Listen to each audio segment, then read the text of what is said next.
DC is a city of glitz and luxury, but sparkling lights make for deeper shadows. Shady deals and sharp knives hide beneath the glamorous surface. Hello, everyone, and welcome to the Onyx Path channel. We, however, are not Onyx Path. We are Vorpal Tales, and I am Dwayne. You guys can find me on the internet at Made of Kimchi, and I will be your storyteller for this interesting yet intriguing one-shot of Dystopian Rising Evolution, Trouble on the Steel Pier.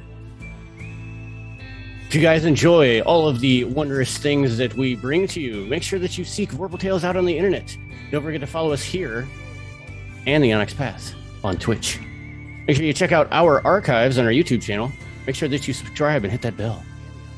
Make sure you visit our webpage, vorpaltales.com, that has links to all of our social media, our Discord, and our Patreon. Make sure you check out our calendar and Onyx Path calendar to ensure that you don't miss any of your favorite shows. However, if you're looking to increase your RPG and dice repertoire, make sure you check out our affiliate link on our webpage so you can see all the awesome things offered by Hit Point Press, QU Empire, and Jim Hammer and Sons. You could also find Vorpal Tales merch. Our shoutouts tonight, as always, go to Astral Tabletop for the virtual gaming space that we play 95% of our games in. Thank you to Onyx Path Publishing and, for Dystopia Rising Evolution. A thank you goes to Love Your Rebellion. As always, we love this group.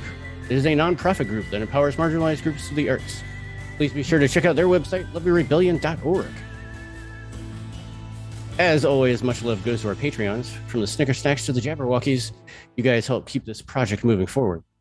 And last but not least, thank you to all the subscribers, the viewers, and fans. We love you all.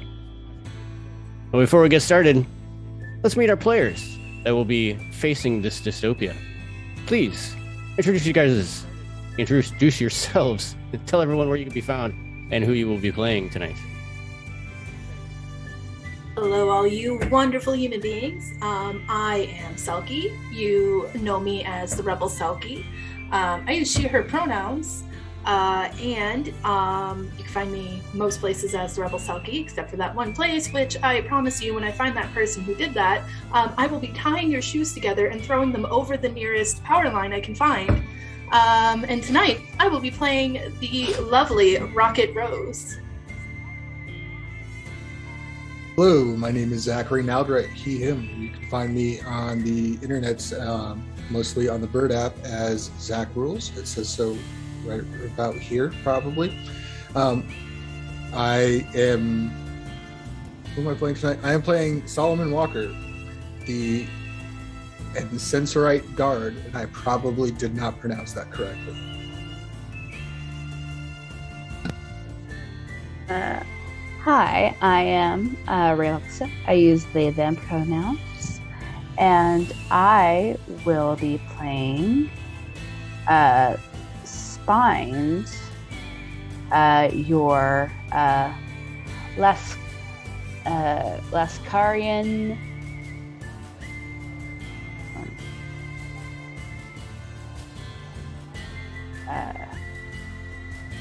your Lascarian primitive. And hi all, my name's Devin. You can find me online at Sorta Sully. And tonight I am playing Talia O'Nines, the Vegasian coward. Coward? Born coward, at least that's what everyone thinks. Awesome. Thank you for joining us. So, if anyone is looking to get into Dystopia Rising, they can go to DriveThruRPG and pick this little Jumpstart up. This is a awesome little one-shot to get you moving into the game, get you a feel for the rules. It has pre-made characters, which we will be using tonight. And as I said, a nice little one-shot. Hopefully a one-shot. We'll see how far we get into it. This is a D10 story path system, so we'll be using D10s. Remember, everyone, 8s, 9s, and 10s are successes. I will be setting different DCs for all of your rolls. 10s explode. But I think for for brevity, we'll just count it as 2. So 10 will be 2 successes, 8s, 9s are 1 success.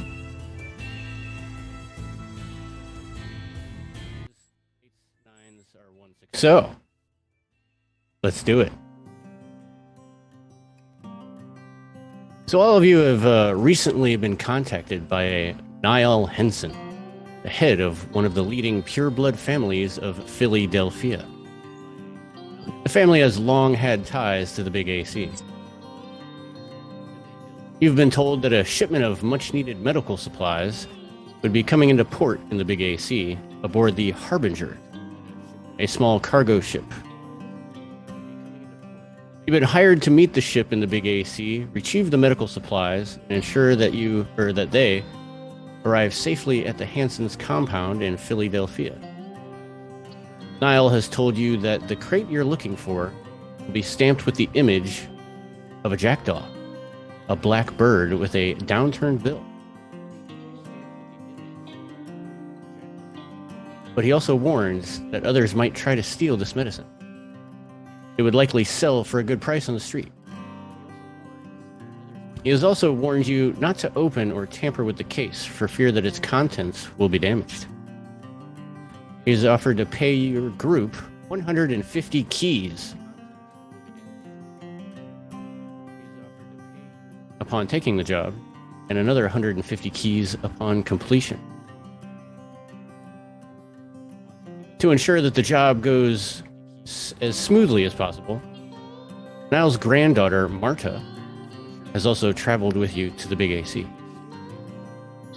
She plans to oversee the recovery of the shipment and ensure that nothing goes haywire. She's a very capable woman in her own right, blessed with all the wit and charm that comes with an affluent upbringing. She's managed to set up a profitable dockside trading company.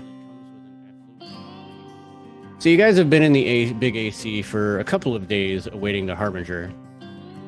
And about 2 hours ago, Marta has informed you that the ship would be arriving shortly and asked that you meet her at the docks. Open scene.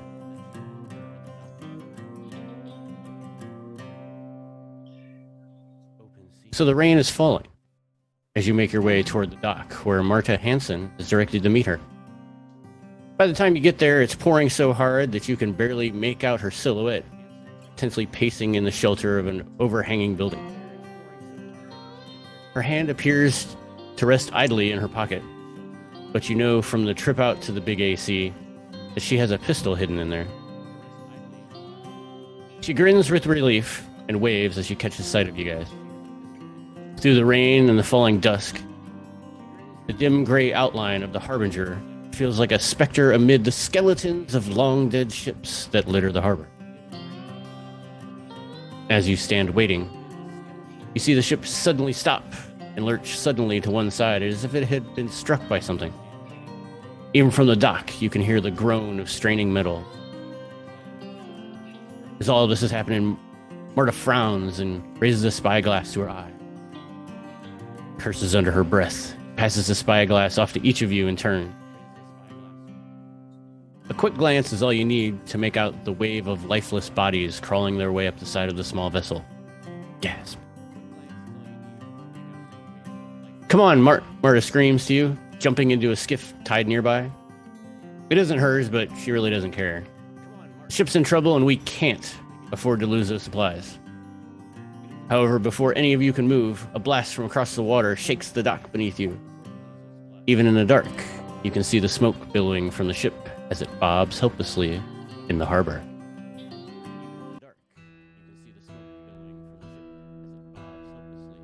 So Marta looks at all of you and is like, come on, get in the boat. Get in the boat. We gotta go.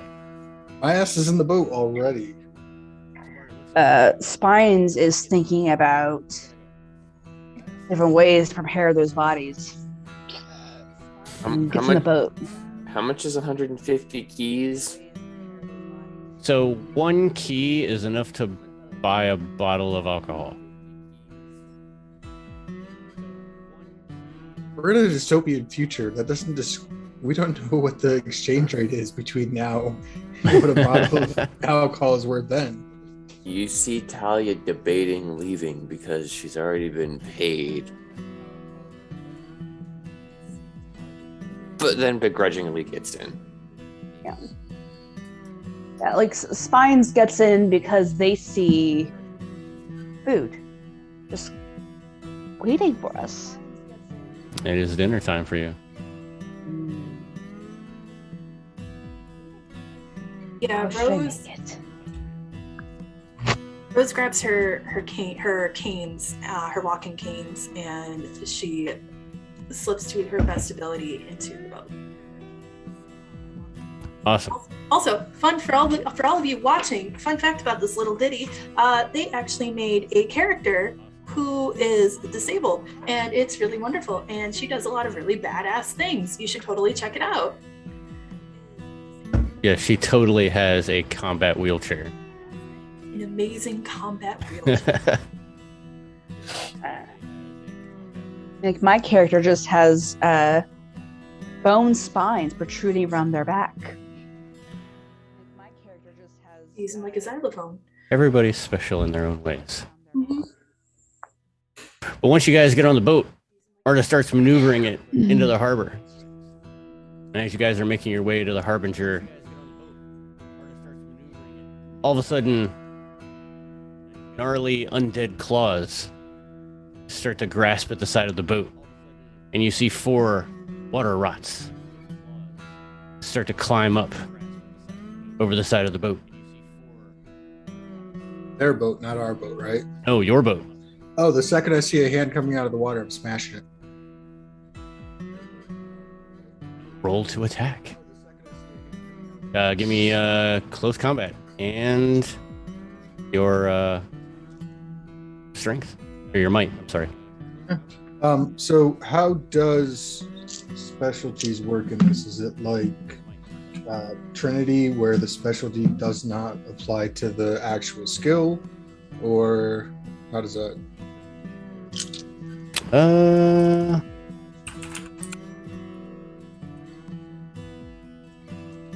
Give it to Zach to ask all the questions of things that I forgot to look up.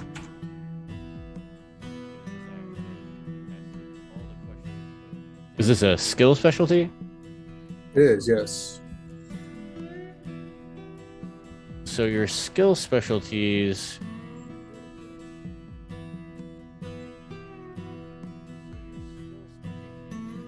Oh, you mean you carry a big stick? Yep.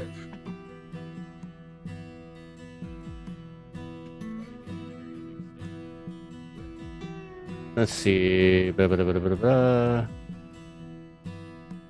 Yes, you cannot use. Yeah, it has to be from a different path. So it would be useful for something else rather than close combat. Okay. Would my tenacious skill in athletics count towards this? You know what? Yes, we will do it. Why not? And that gives me an enhancement, or does that give me extra dice? That gives you extra die. I do believe.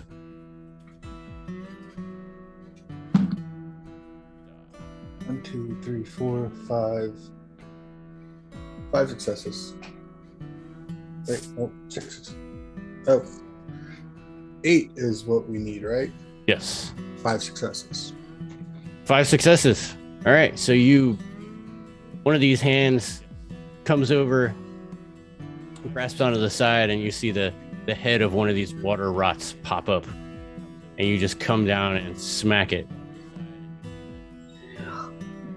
And you leave huge dents in its head. However, it is still moving, not as quickly as it was once. So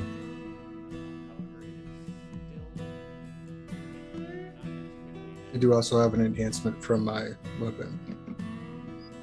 what is that? It's just because of my chosen weapon edge, I get +1 enhancement. Okay. I guess in this case I'll do extra damage to make it easy.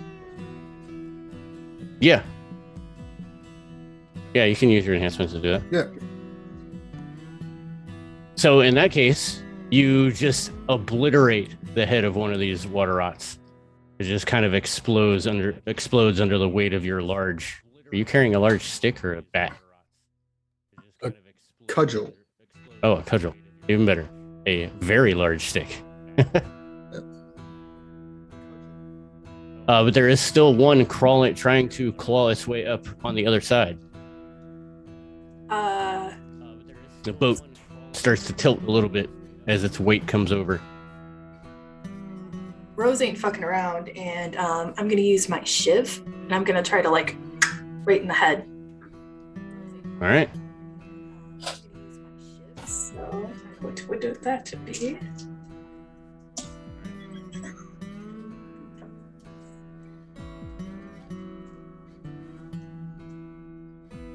And what would you like me to roll for that?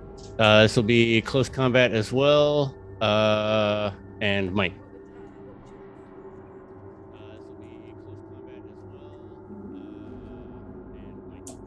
Oh, good. Neither of these things I am actually very good at.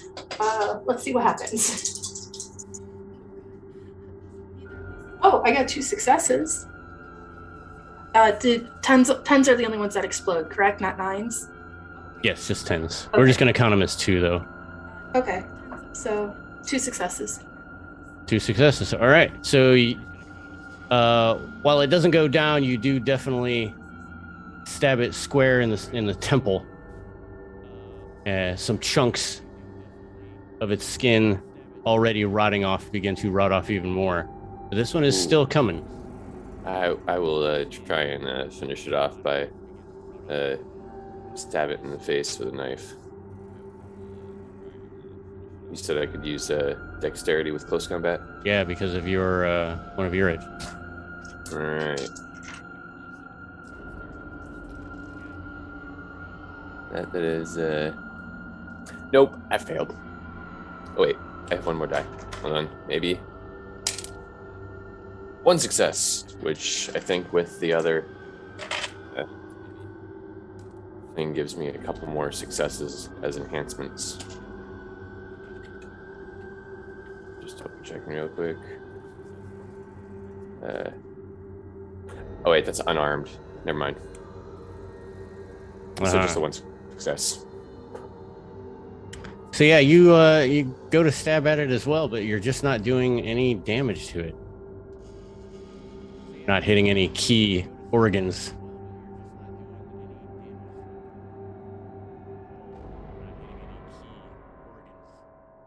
Spines, anything from you?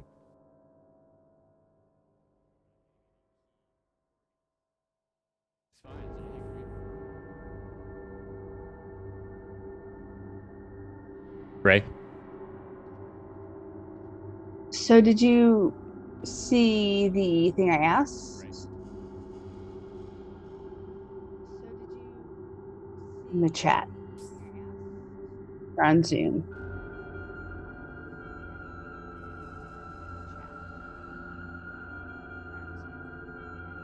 No.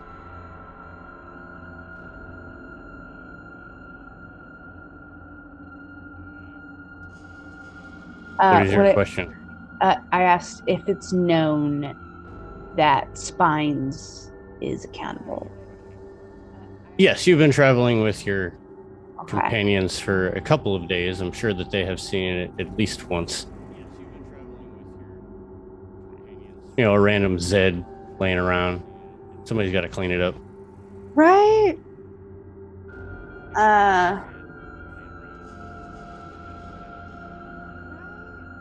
What I'm going to do is, it is dinner time. And I'm going to use, hold on. Let's see if I know what I'm talking about.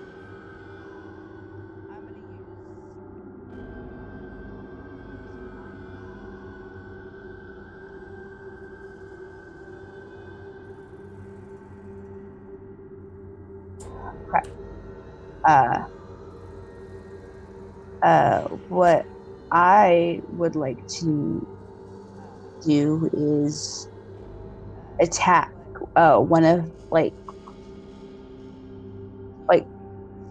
Rocket attacked one, right? Yes. I would like to attack that one. Okay. And I want to use my trench knife to cut into it and or at least like maybe like bite into it. Want to try and take advantage of my chosen weapons and cannibalisms. All right. So again, close combat and might. All right. So how much? What is the close combat? Your close combat is. I'm blind.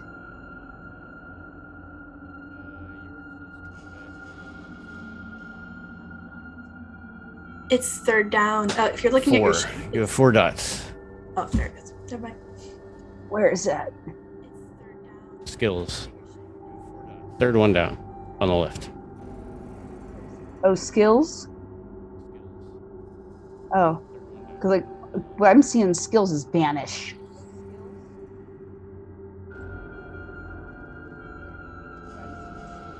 No, not skill tricks up at the top.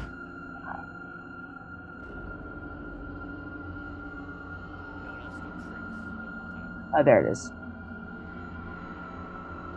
Thank you.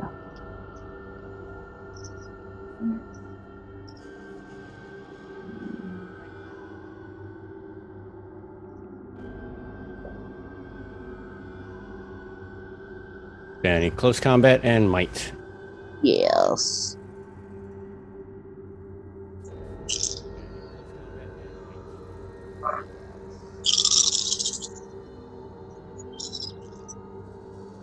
You start to hear banging on the bottom of the boat.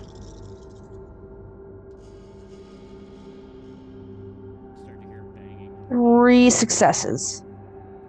3 successes. Awesome. So I put the close combat stunts. Oh, no, I didn't. Not yet. Put them in the chat. So I put the close combat stunts.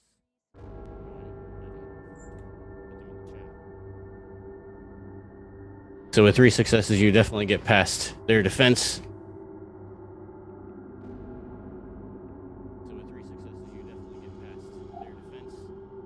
And am I able to like cut a chunk of it off? Oh yeah, easily. Since this one has already been injured, you easily are able to take this one down. Right. And then I eat it. And then you eat it. So describe how you eat this.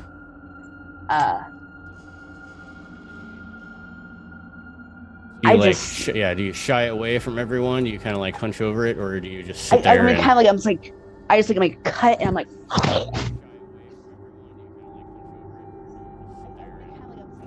Like just immediately just like loudly like chomping into it, like clearly enjoying myself. I don't like waterlogged meat, but I'm hungry. Are there any of these things left up, or is that the last one? No, there's just 2 of them. Yes, exactly the time to eat is when we're going to try to rescue this boat that we're here to pick up a shipment from. It's dinner time. Yeah, so before at we least chew with your mouth closed. Spines kind of kicks the last one, what's left of the last one, over the side. Marta continues her maneuvers in the boat towards the Harbinger. And I would like everyone to roll survival and intellect.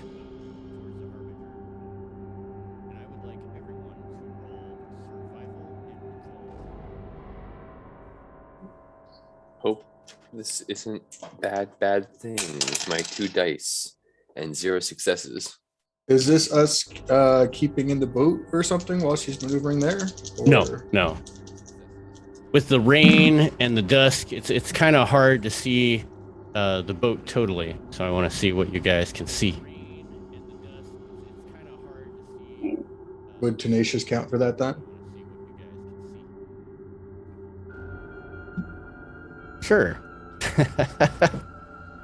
One success. All right. Survival and intellect.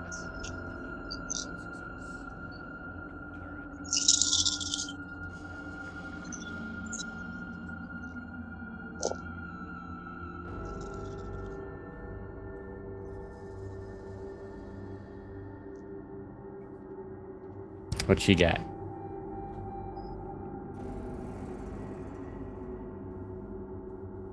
Four successes. All right. So everyone that, or I should say, for Spines and Solomon, you both kind of peer through the rain as you're coming up on the Harbinger, and both of you see an odd figure clad in a very dark cloak, climb just over the edge of the ship with something under their arm, and then not 2 seconds later, a rusty motorboat emerges from the shadow of the Harbinger and skates off across the waves towards the pier, and it seems to disappear among some of the sunken ships in the harbor before you even have a chance to let Marta know. Marta did not see anything. Talia, you are able to catch a glimpse of a figure, and for you it just seems that they just stare out across the waves before they disappear. But you never saw the boat. And I saw someone in black, or did I imagine that? No, you saw a figure in black On the boat. on the boat. And so I saw the figure, but not the boat. Correct. Man, I got tunnel vision.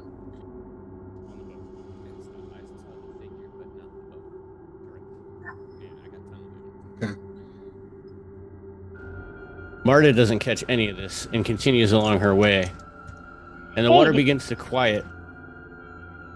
Did you guys see that person in black?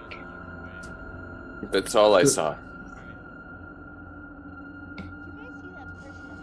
Mysterious figure out on there. Hey, Martin, was there somebody supposed to be in black on the boat? Not that I know of. Why? What did you see? A person in black on the boat. And I think I'm gonna disappear. It was weird. Obviously, it's got to be some kind of raider. We have to hurry up and get the medicine. The boat appear to be coming from as an escape boat? That's what it seemed to be. Okay. But as it hit the far side of like the water area, it kind of disappeared among the sunken ships that are out in the bay.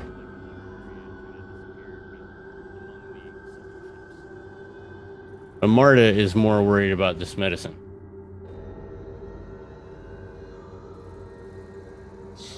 She continues on, and the water starts to quiet as you near the stalled out hulk of the Harbinger. Lucky for you guys, the rain even starts to taper off a little bit. Just as Marta's pulling up alongside, she chucks a grappling hook around the ship's railing. She looks at all of you and she's like, okay, you go check things out. I'll guard the boat.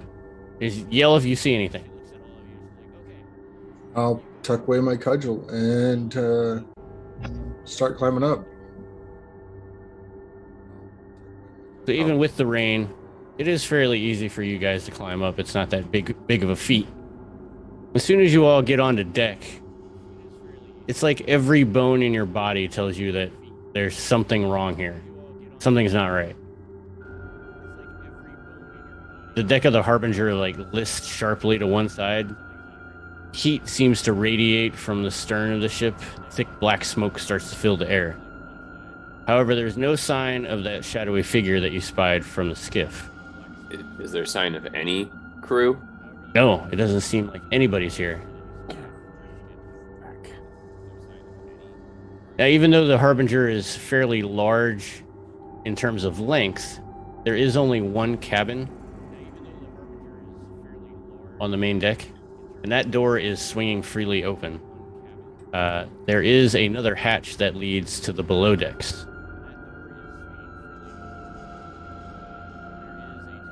But this is a. Think of it as like a large fishing trolley.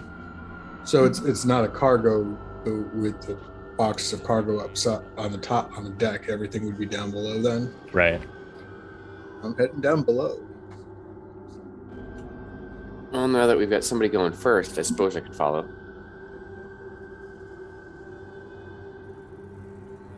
Everybody gonna go down into the hold, or yeah, Spines is gonna look like just kind of like do like a around real quick, and Spines will be the last one to go down. Maybe somebody stays up here so that we don't come back up with a bunch of these things on deck ready to try to eat us. We have a lookout. We have a line of defense.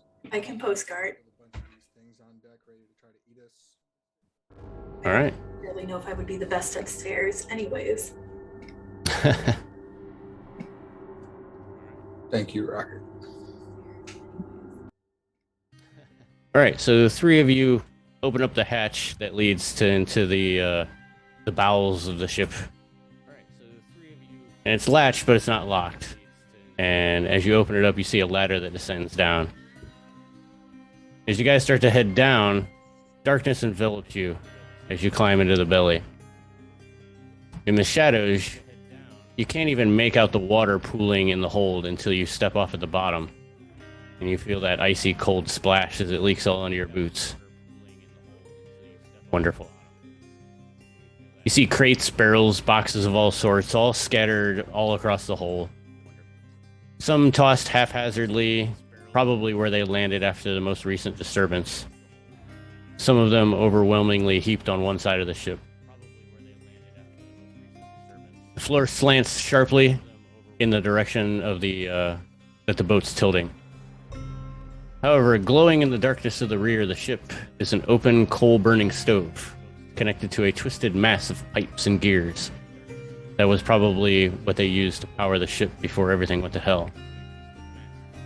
The furnace continues to belch smoke into the enclosed space, and the heat it casts off is slightly overwhelming. Even to an untrained eye, it's clear that without immediate repair, the damaged engine is probably going to destroy the entire ship.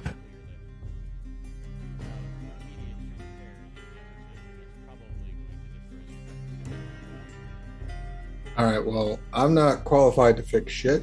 Either of you? No. God, no. You really think I'm qualified to fix this? Qualified to break it more.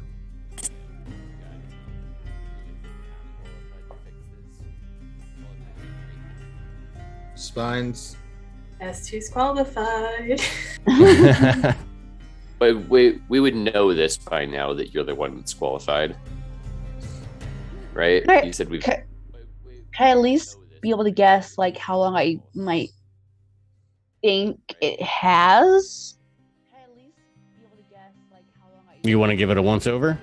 Yeah, just like I think we're good for another yeah, I'll give it a once over. So give me technology and cunning.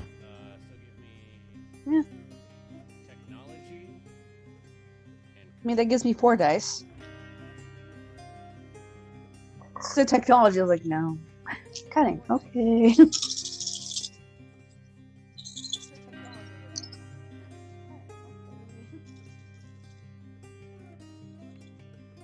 3 successes. All right, so you can definitely see that the engine is an old steam contraption. It's definitely seen better days, even before the accident. The door to the little coal stove has been blown clear off. Probably lost somewhere among the crates and barrels. That's just all over the place down here. However, above it, the steam compression chamber appears to have sprung a leak. Just standing so close, the heat and smoke is starting to make it difficult to determine the full scope of the damage. But it's clearly running way hotter than it was designed to. Alright. There's a telltale blue-green residue of a recently dead body that stains the side of the machine. Probably all that remains of the engineer. But you're pretty sure that you could just based on your successes, you're pretty sure that you could jerry-rig some type of repair.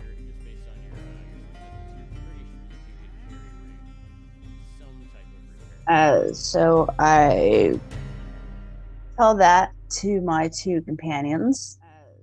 But the most important thing is that is a waste of an engineer. No, so if you can fix it, fix it. Don't tell us that you can fix it and not fix it. I'm just gonna immediately. It was clear going down here, right? There wasn't anybody. Yeah, there's nobody down here. Nobody that you see.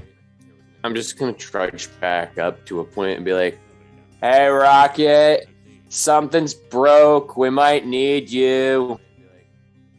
I can patch it. Can't fix it. Patch, fix, make it not blow up in our face, you know. While they're talking, I'm gonna go start looking through the crates to find one with the symbol that we're looking for on it. Okay. Give me athletics and resolve. Athletics. Athletics. Resolve. Yep.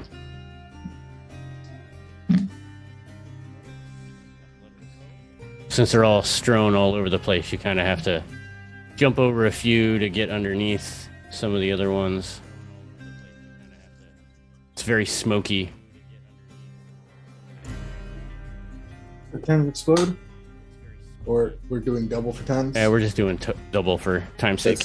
Then that's 5 successes. 5 successes, yes. All right, so after much searching, you do locate the crate with the jackdaw stamped on the lid. But it looks like someone has busted open. And inside there doesn't seem to be anything but packing material.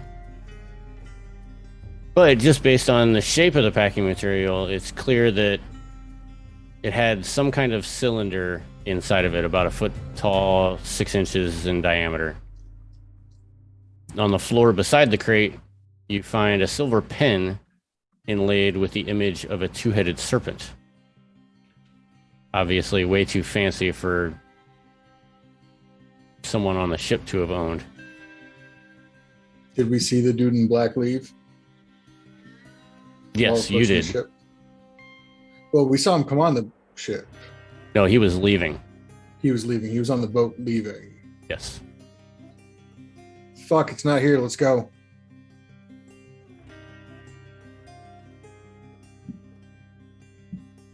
Okay. Some pipes start to burst. More smoke starts to billow out. Let's It's getting go. really hot Not down here. here. I run full speed back to the ship. Our little ship.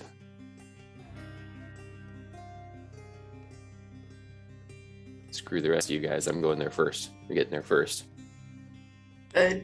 No honor amongst thieves, huh? You already think I'm a coward, so I mean, I might as well get there before you guys. Engineer was wasted. Blue and Don't green, right? Great. Let's go. Yeah, Happy no more eating. snacking for you. We get it. Can't be eaten. Do you ever think about anything besides your stomach? Sometimes they think about other people's stomachs. Mm. Sometimes That's I great. think Some motherfucker took the shit and jetted off on a boat heading back to the dock. We are already behind. We need to get there. So, Are you sure? Are you sure it's not down there? yeah, the box was empty and busted open. Sometimes I think about how cool it would be like to be like roll.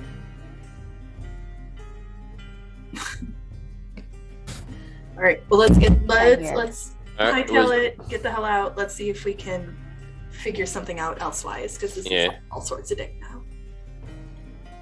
This is a lot more work than I thought it was going to be. So you guys make your way back to the little skiff. As soon as you hop back on, Marta's like, so where's it at?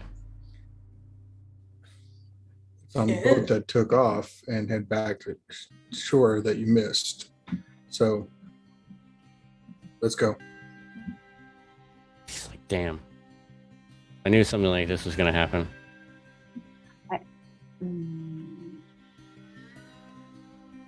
So after the last of you hop on, she detaches the grappling hook and starts to maneuver back to the pier where you guys had initially come from.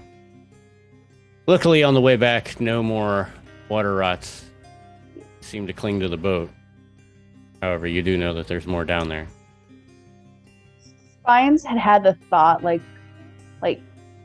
when Marta said, like I knew something like this was going to happen. Like Spines almost said, well, we saw the person in black on a boat. They didn't say it, but they almost did. And they're like, Marta didn't see this person, and all of us did. So as we get close to the shore, Solomon's going to be looking out for a little dingy rowboat or type of thing, or whatever it was that the boat that they saw was. All right, so yeah, you guys make it back to Steel Pier. Marta tells you guys that she's going to go and try and locate someone that might have a better understanding of what may have happened. See if she can dig up any information on, what happened to the medicine. She gives you directions to her lodging in case that you need to contact her. But she suggests that you not contact her until you have something useful, or at least until you've recovered the cargo. There's no reason to waste time. Is Marta trying to find going along the port or the pier, helping us find this thing? Yes. And do we find the boat? Yes, you do. You actually do find the boat over a little bit of time. A good afternoon's exploration, but you do find it. It just seems to be kind of run aground, almost, as if someone was in a general hurry to get onto the shore. Okay, if it was run aground, there's some sort of sandy, muddy shore that they would have gone up on. Indeed, there is. Footprints? Yes, give me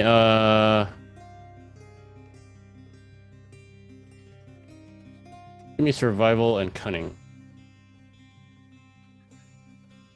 Well, he's looking at that up, seeing if there's anything left on that skiff boat. Point us in a direction. Spines will help.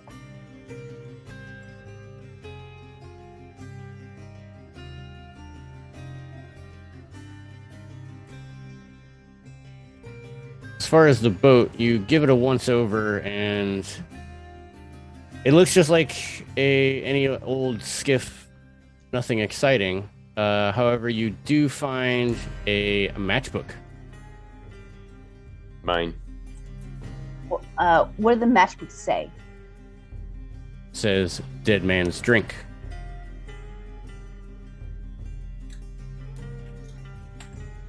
Sounds like a buffet. Dead man's drink. Dead man's drink. Do we recognize the name of that place? You know that it's one of the cleaner places to get a drink on the pier. Okay, so we're dealing with somebody Cleaner that might be was rich. an actual thing. Are we talking cleaner like today's AC version of cleaner, or like No, like 1980s when Like AC it's was only got nice? 3 bugs. 1970s and Yes. earlier. this place, there are you're less likely to get murdered in over a verbal dispute.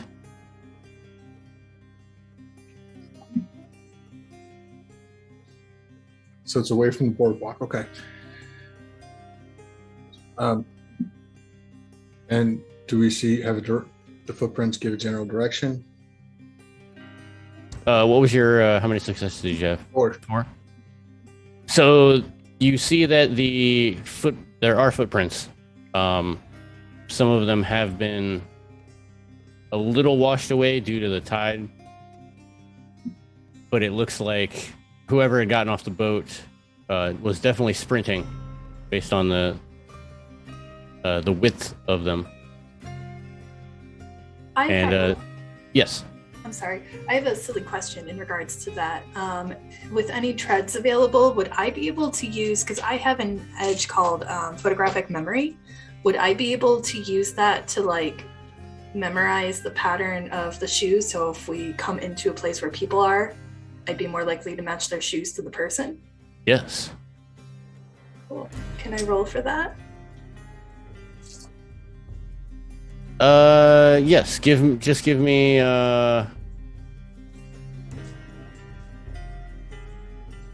Actually, is that one of your edges? Yeah.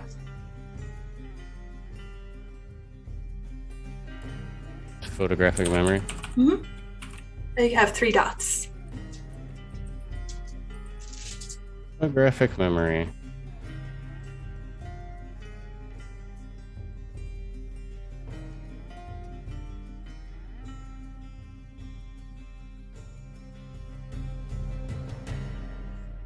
Okay, so you just are able to remember it. Cool. It pretty much gives you 3 enhancements if someone tries to alter your memory or for trying to recall. So if I have you try to recall specifics, then you get 3 enhancement.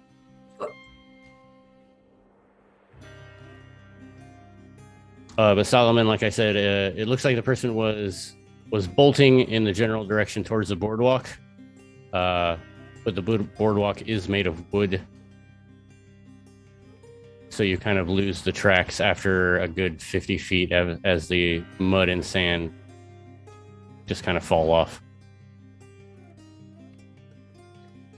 And it was only one set of footprints. One set of footprints, yes.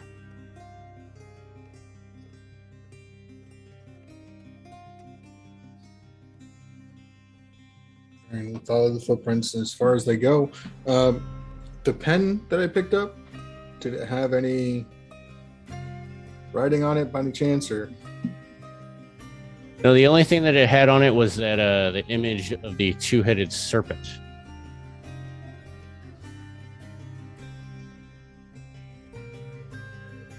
if the information has been shared about the bar or the establishment, then I'm going to proceed in that general direction, particularly keeping an eye out for the bar or something with that symbol on it.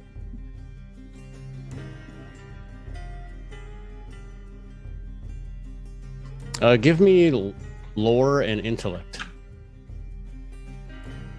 Solomon.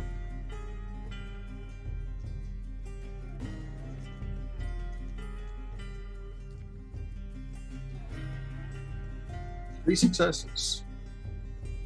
Well, you know you've seen it somewhere, but you just can't recall the specifics. So it's not something that's totally unknown. Could be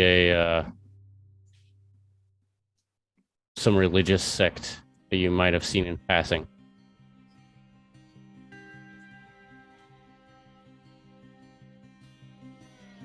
But after some walking up the boardwalk, you start to hear the music in the air, smell of fried dough, all of the wonderfulnesses of a boardwalk. And as you continue to walk along, patches of roof, each covered in shingles of a different color, as they meet at haphazardly angles, and in front of this building is strung with pulsing violet lights that seem glitzy and out of place. And attractively, yet almost out of the way, over the door hangs a very gaudy sign with the words, "The Dead Man's Drink," with the image of a two-headed serpent.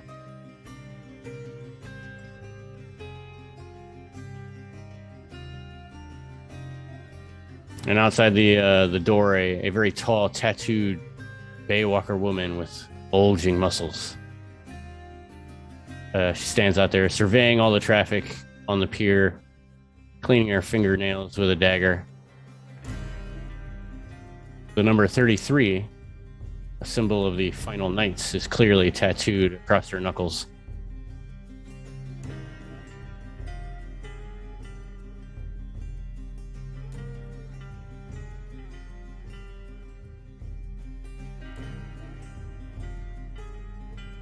So just about how long has it been since we saw this gentleman fleeing the boat? No more than a half hour. All right. And she's the woman, is the head of the... she's like a bouncer, or is she like... Yeah, she looks more like a bouncer.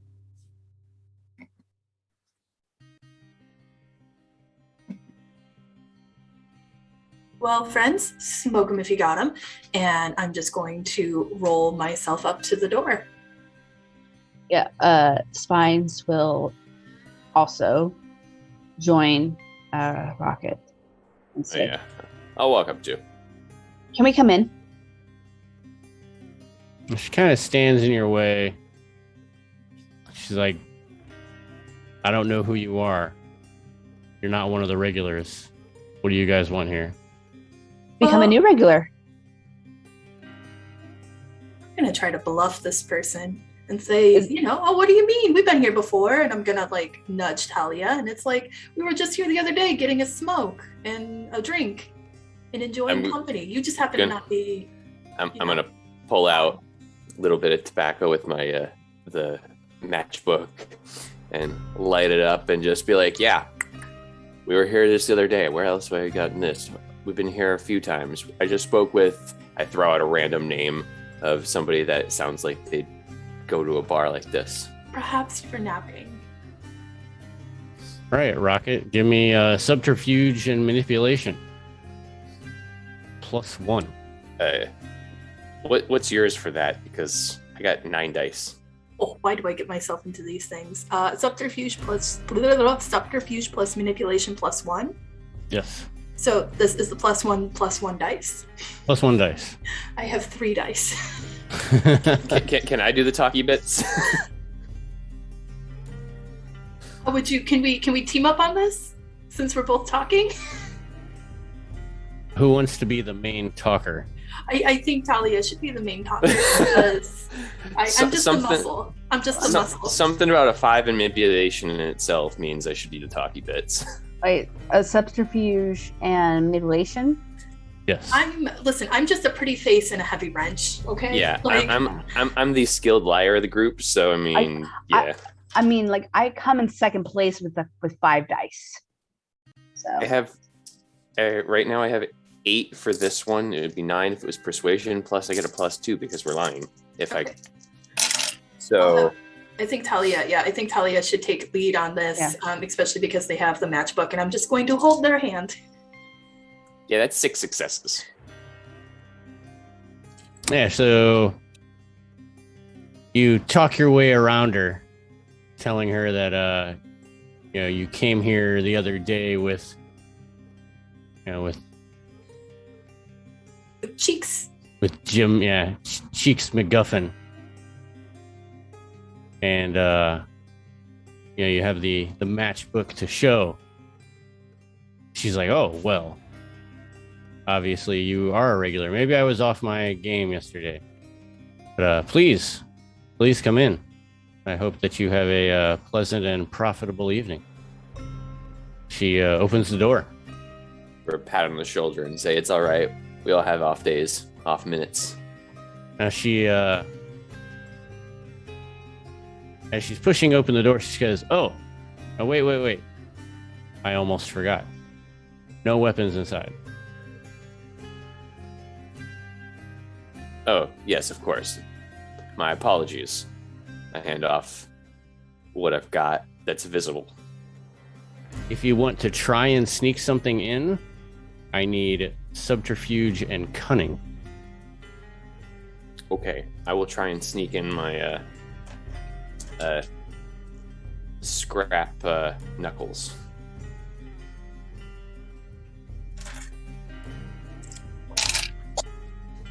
That's half my dice going off of the edge. Subterfuge plus what? Cunning. Cunning. Man, oh man, is this character not built to be quick or quiet or sneaky?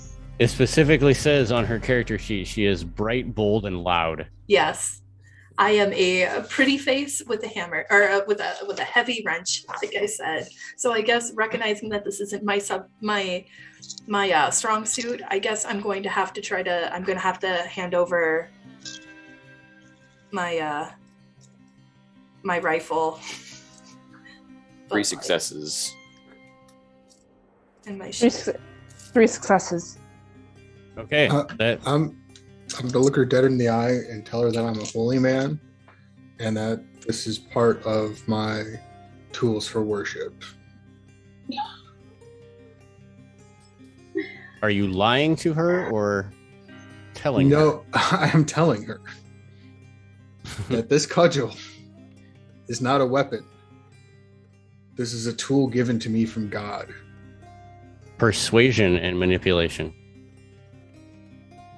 I'm doing it in a sort of an intimidating way, so could we say that's presence Yes. instead of manipulation? Yes. Or alternate, I am doing this with such authority and belief in myself that it would be resolved. I'll go with that. All right.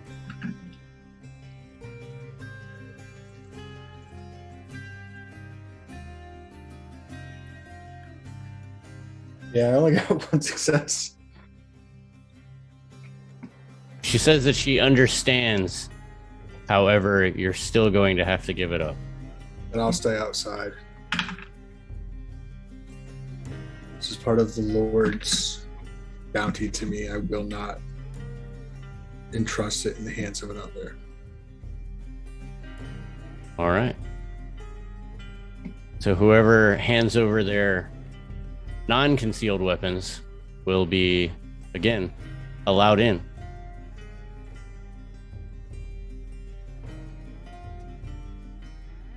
So the 3 of you, Solomon waiting outside,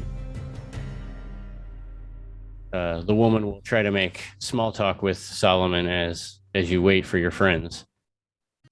Talking, she'll share all of her scars on her body and tell you where she got each one. But as the 3 of you enter inside, the dead man's drink is glitzy in the kind of way that looks cheap and mismatched. Even though the sun has started to shine outside, the actual inside is very dark and shadowy. Very few lights in the ceiling reflect off of the spinning contraptions crafted from bits of broken CDs, shards of colored glass, giving a very disorienting impression of the room. Tables are very crowded. A lot of people are they're gambling. That's pretty much what they're doing. They're all gambling, rolling dice, playing cards. At the far end of the room, there's a very old looking full dead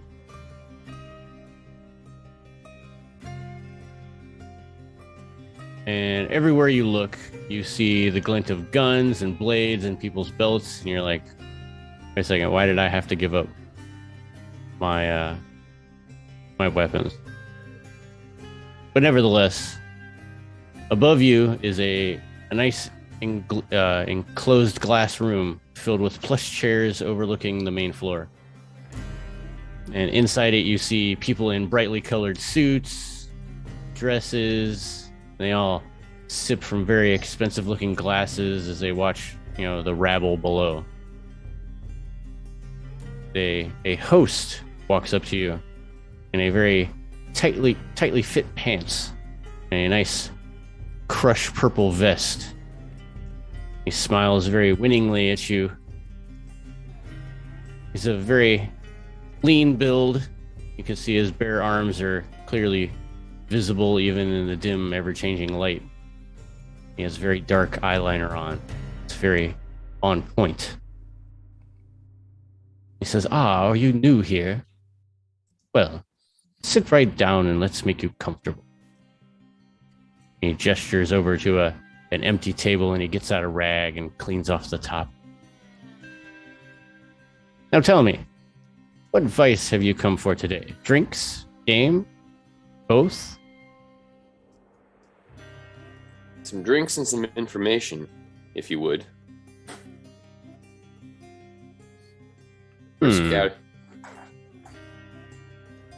We're looking for someone that might have recently come through and they took something of ours. Well, I can assure you that there are no thieves in here. Of course. Only things honorably won. Yes, of course. Well, he might have, this person might have been through here. They dropped a couple items along the way. Show him just the fact that he had the matchbook and the pen. I know it's not much, but, have you seen an unfamiliar face recently? I can't say that I haven't, although we have many patrons come in and out all the time. I am not the only host here. Someone wearing black. He looks around the room. You see a couple of shady-looking characters wearing black. That isn't quite a 30, usable description. About past would have come in probably within the past 30-40 minutes. Well, I know of at least 3 people, and he kind of points them out. All of them wearing, dark clothes. The only one that kind of stands out is one female patron that is wearing a very, it almost looks like a repurposed bright red like football pads and jersey. Do you have sand on her shoes? Not that you can see. This might be a long shot, but did any of them have sandy shoes? Give me wits, or I'm sorry, not wits. Composure? Yeah, composure and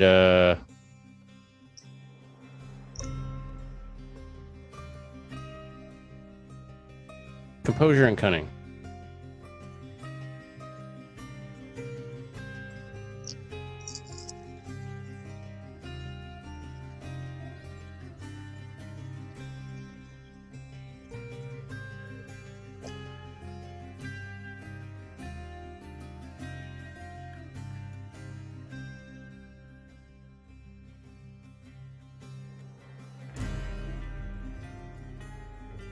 Six successes. 6 successes. So you do see at least 3 of them. Like just looking around, 2 of the ones that he had pointed out, and 1 other that he did not point out that does have sand.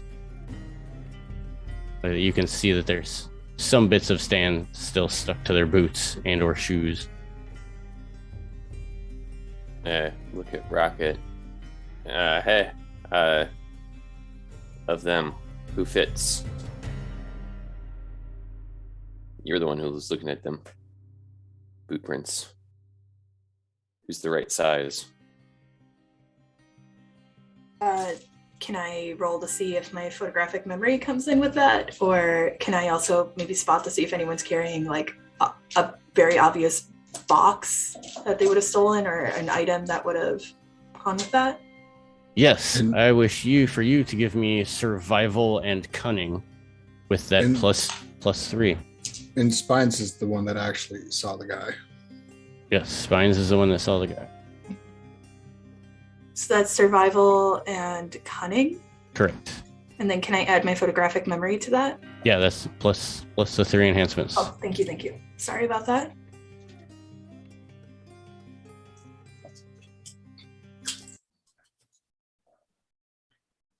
Whoa. Okay, so I got, out of 5 dice, I got 2 10s, 2 9s, and a 3. So right. Is that, I think that's 1, 2, 3, 4, 5. 6? 6 successes, yep. So based on the size of the prints, you see that only one individual has at least that same boot style. Size is hard to tell from where you're at. I'd be willing to bet that that's our bastard. Cap him and bag him.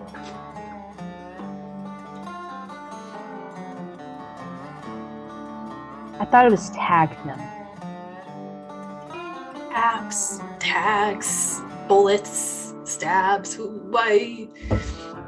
Also, potato. Ew.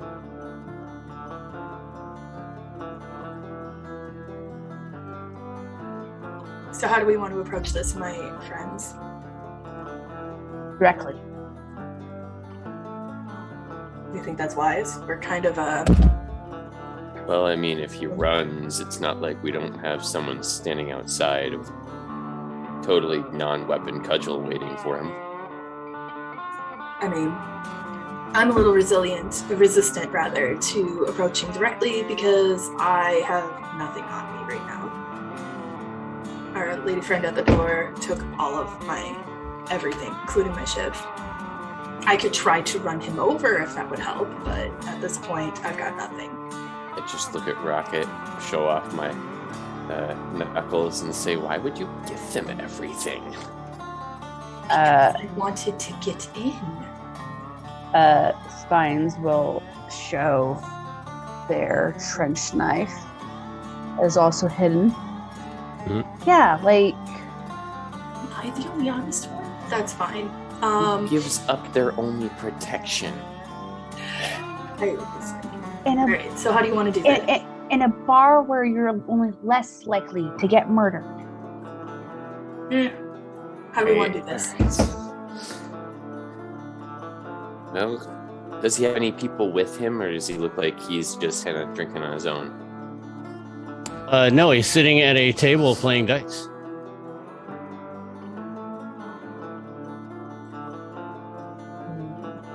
It's about 3 or 4 other patrons sitting around him, playing liar's dice.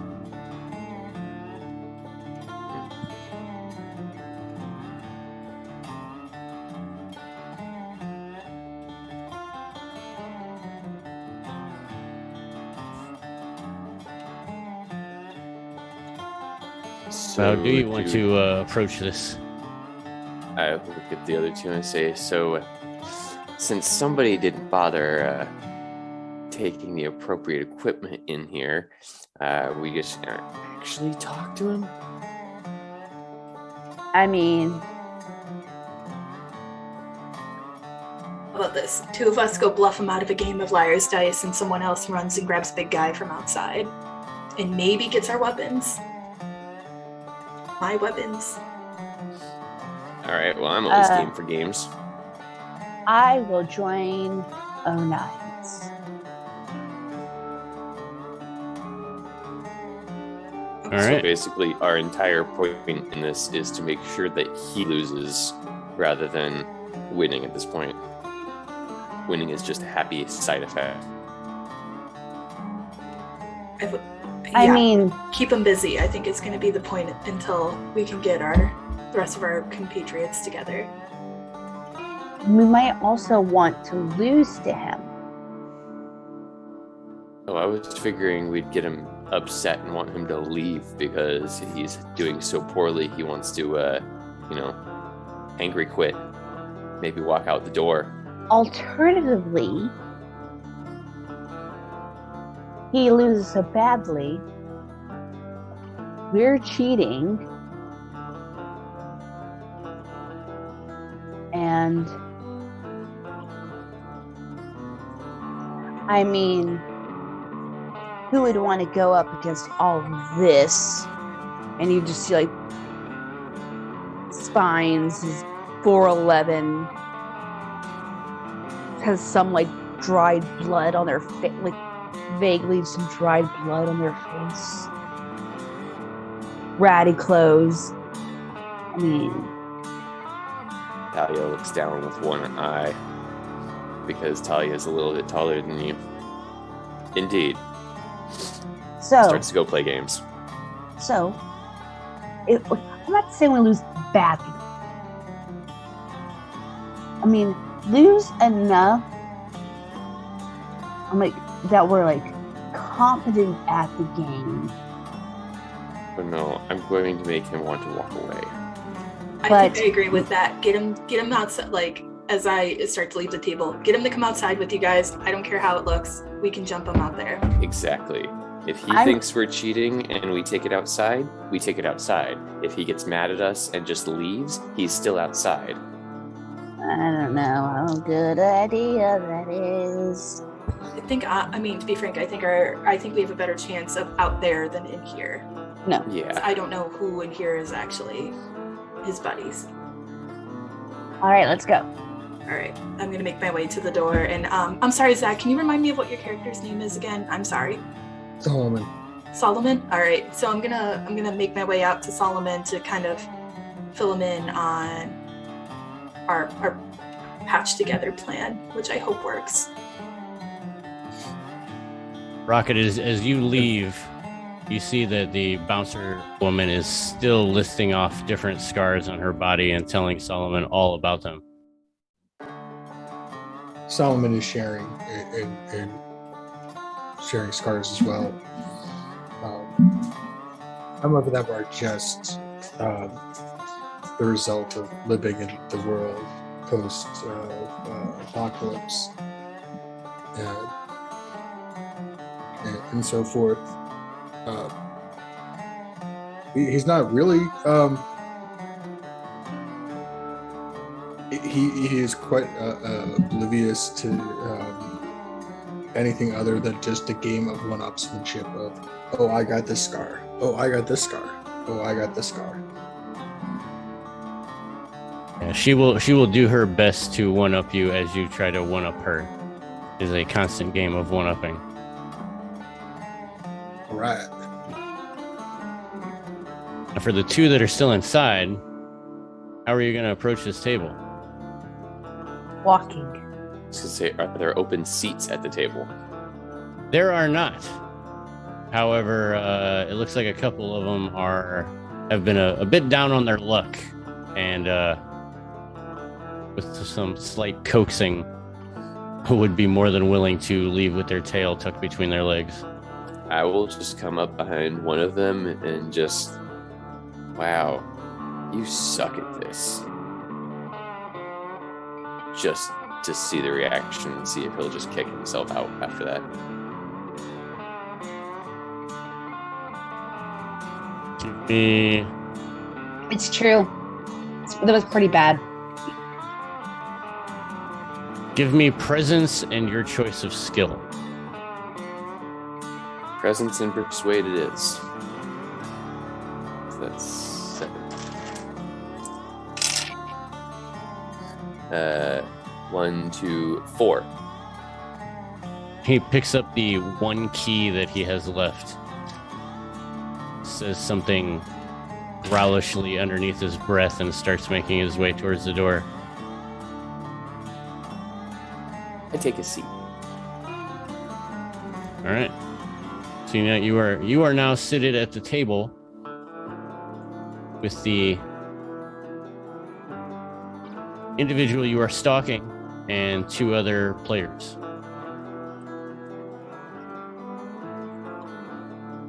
So, like I said, the entire point of this is not for me to... I'm not hoping to win. Winning is just a side benefit. At this point, I'm just hoping to, every single time there's a raise, get him to want to go with it, thinking that he's going to win, regardless of anything, just so that he keeps on dumping money in.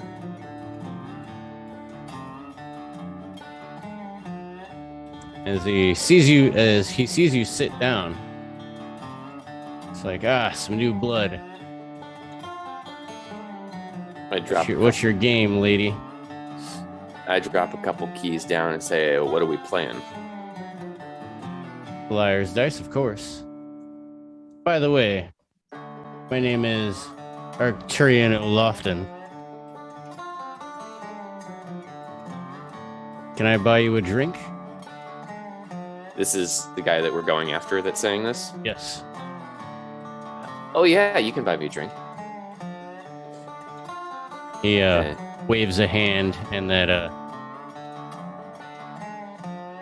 crushed purple vest host runs over. O'Lofton whispers something into his ear, and the host runs back off.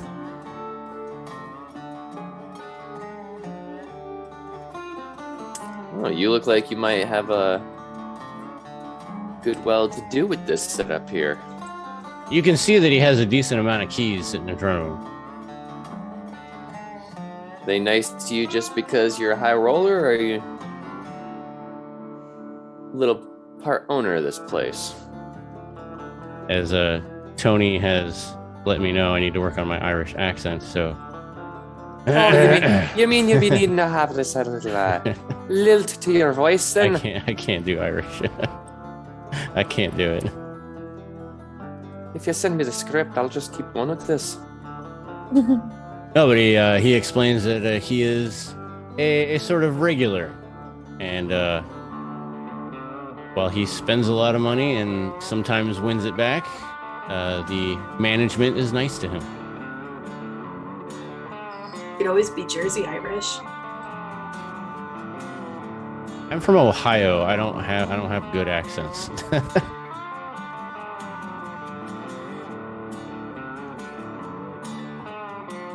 I'm from Georgia. I just got this. All right, so I'm just going to be small talking to him as we play for a minute, learning a little bit more about him as we go now that I've realized he's got a little more pull here than I had hoped. All right, so he chats you up a little bit, nondescript stuff. Asks how your day was, like where are you from.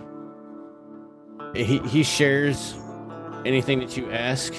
He will share, and for as much as you can tell, he is being earnest.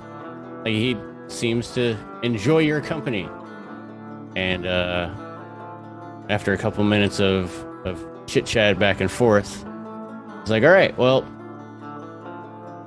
as much as I'd love to sit here and chat all day, it's time to take your guys' money. And you can see that the ante is 10 key.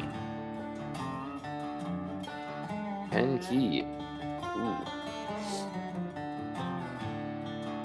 Do I have a decent set so far, or is it just... So, the ante, yeah. Drop it in. So, Liar's Dice. is going to be subterfuge and dexterity. If you want to try and cheat, it's going to be subterfuge and manipulation. Oh, I'll try and cheat then. That's 2 more dice. Not because you want to win, but because there's 2 more dice. Just because I want to cheat. Hey, if I can cheat and do better than just playing the game, yeah. Is there a way I could help Talia cheat and it not be obvious I'm helping? I would need subterfuge and manipulation from you as well. And Any successes would be an enhancement to the roll. does I'm really my curious how you're helping him cheat a dice.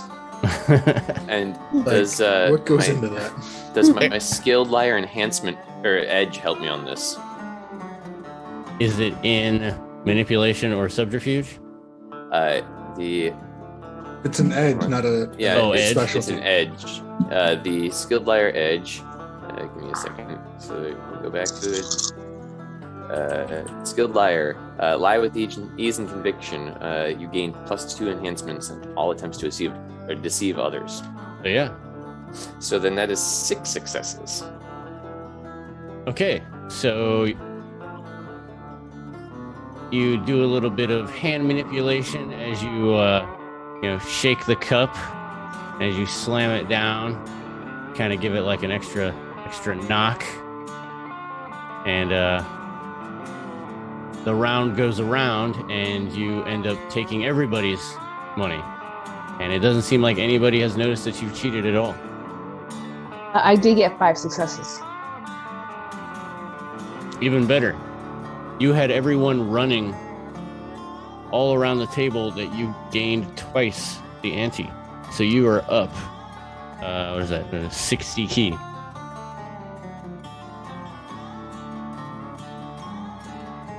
Oh, nice. Yeah.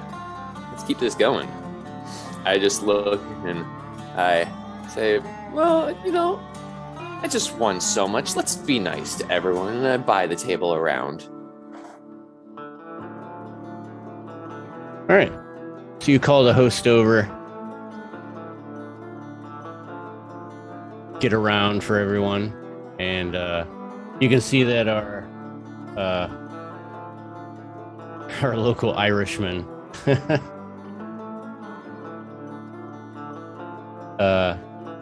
Arcturian, is getting a little pissed that he lost 20 key in just one round, and offers to up the ante to 20. Oh, now you're talking more my speed. And again, trying to take him for all it's worth now that I know how he's an easy mark, to me it seems. All right, so same roll again. All right. Holy shit. That's 9, 9, 9, 9, 8, 10. So A lot.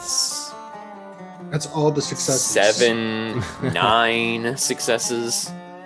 Yeah, 9. 4 for me. Okay, so between Spines, kind of throwing shouts and getting everyone's attention while Talia is pretty much just picking up the cup and placing the dice down exactly how she wants them to. Several games go around, and you end up winning a good extra 100 over the next couple of rounds. However, because of your easy wins multiple times, it seems that you have gained the eye of the management. And right at the end of the last round, you're collecting all your winnings, and Arcturian is pissed, but he's starting to throw back more drinks. Another bouncer walks over to the front door where the female bouncer out front is talking with Solomon and Rocket. and says something quietly to the bouncer. And the female bouncer's like, well, I don't know what your friends did inside, but management wants to talk to you. Oh, no. Or, hey. Oh. And that was to Zach's character. Yes, both Rose and Solomon. But hey, you guys get to go in with weapons. Oh yeah, They don't say anything about giving up your weapon this time, Solomon. They do lead the way to the bouncer that appears to be leading us towards management. Mhm. So as the female bouncer starts leading you towards a set of stairs that heads up to that nice glass enclosure, the second bouncer comes over to Talia and Spines and is like, leave your winnings on the table. Management wants to speak with you. And you can see that this guy's not backing down. And kind of puts his hand on the table, like leaning in, like, really meaning business. The host in the crushed purple vest comes over and scoops up all of your winnings. He's like, don't worry, I'll hold on to these. They'll be behind the bar. I just look at him and say the exact number of keys that should be in there. And just kind of do that. Okay. Only because I know how much I made today. All right. But before we go to meet management, we're at our halfway point of the evening. So let's take a quick little 10-minute break to grab our own libations and perhaps spend a couple of keys somewhere. And we'll be right back. What time is it right now? I have 10:34, but my computer has been off on time. That's I about got- right. Okay. I got 10:35. I was like 8 minutes behind the last time I was streaming. It's 10:34 right now. How about we take a 10-minute break and come back at 10:44? I hope that everybody sticks around, and we will finish out this nice little one-shot for you guys. All right.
And right before we went on break, the bouncers were hurrying our players up to see management.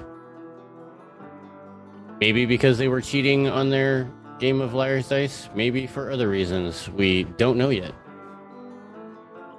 But as I said, the bouncer hurries you all out of the main room and up a nice, lightless set of stairs. And at the top, you are shown into the glass-walled room that overlooks the establishment's floor. There are several fancy dressed people that lounge in overstuffed chairs, drinking and whispering back and forth to each other.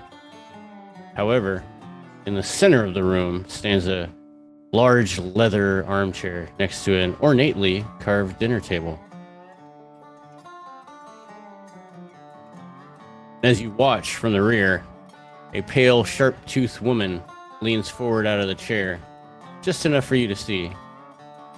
She picks up a tiny silver fork and knife and neatly cuts a slice of meat from a platter on the table.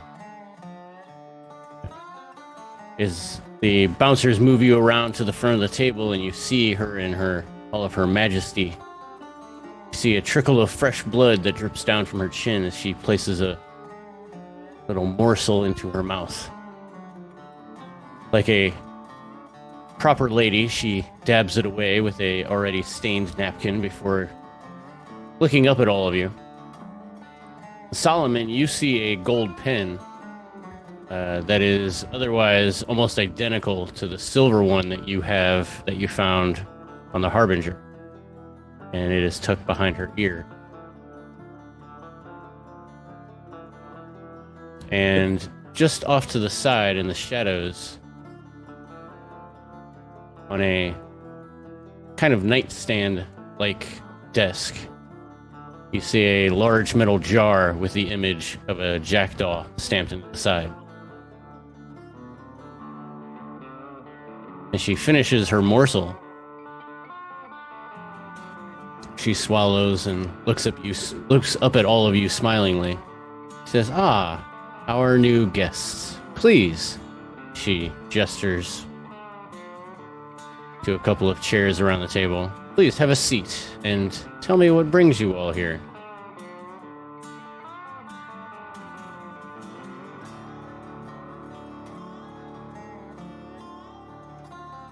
We were sent to get something that would do a lot of people a lot of good. And somebody took that. I take it you're not talking about the money that you won through, at least for one or two of the games that I saw, was through nefarious means. Through proper means, always.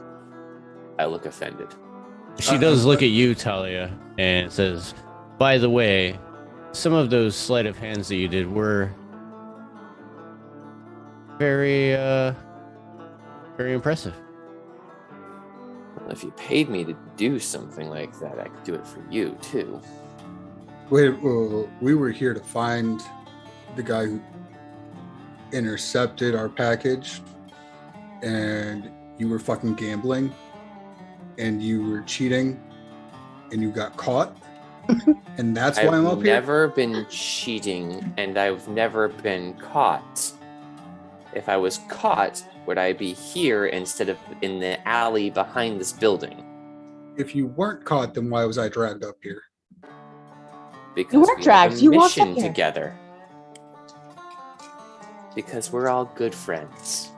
As all of your guys' eyes adjust to the darkness that kind of surrounds this glass box, you all realize, especially you, Spines, you kind of got a scent of it when you first walked in. The meat on the table seems a bit odd, and it takes you just a few more seconds as you look at it a little bit more, and you make out fingers on the end of a severed arm that just sits on the platter. You see the torn remnants of a blood-soaked shirt cuff. Oh, it's fresh. I'm gonna give Is the Talia. shirt cuff black? I'm gonna smack Talia in the back of the head, and then I am also going to turn to Spines and just point a finger and say, "Focus." You already fucking ate. My comment stands. Listen. We were gambling with a purpose, Solomon. We thought that's who we needed to. We thought that's who we were looking for. Look out through the glass, and do I see the gentleman from the boat? Yes, he's still at the table, drinking more. Probably wondering where Talia has gone off to. But he seems to be back up after losing all of what he had. To be fair, Sully, we weren't gonna let you jump him. That motherfucker right there? Yeah. We Does he thought still have it? Look to. Did we all notice the container, or was it just? Yeah. Okay. It's on display. It's not. Yeah.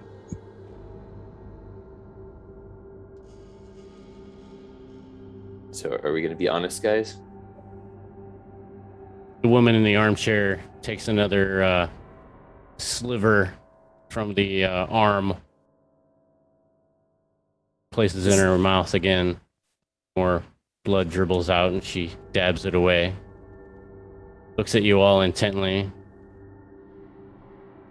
As she's chewing the meat, she kind of gestures like, Anyone? I imagine that Spines goes to raise her hand and Solomon just like, nope.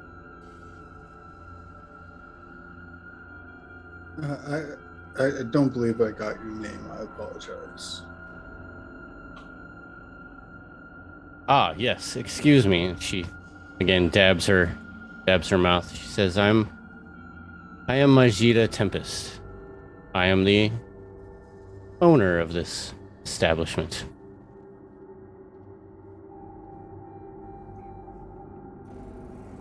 I love the place. It's great. I don't suppose that the item on the desk was something that may have been recently delivered by the polite gentleman who. I just nudged Arcturian. By the guy that was clearly not intelligent enough to keep losing money to Talia here. So I helped. He also clearly didn't cover his tracks because we followed him here after he stole our stuff. Well, since you are being so straightforward, I will answer as forward as I can. To be honest, I do not know what this gentleman's name is. And yes, I did hire him to pose as a crew member aboard the Harbinger and steal the jar.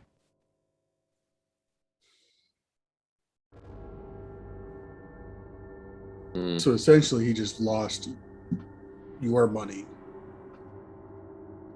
The house to my always associates. wins. Fair enough. So let's just be honest then, if we're being honest. We want that jar. It was our job to get that jar as well. What do we need to keep that jar in our possession?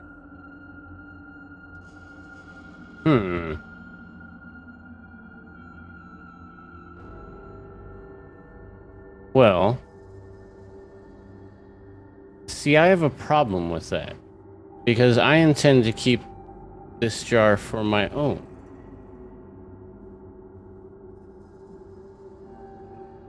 See, I was paid a substantial sum of money by a very powerful family from Philadelphia to ensure that the jar never reached that city. So it's just going to stay here with me.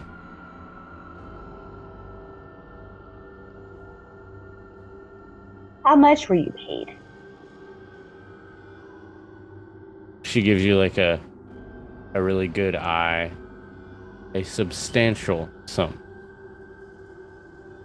So, what's Oh, stopping you from... we're down 150, 300, 450, 600 keys for our troubles.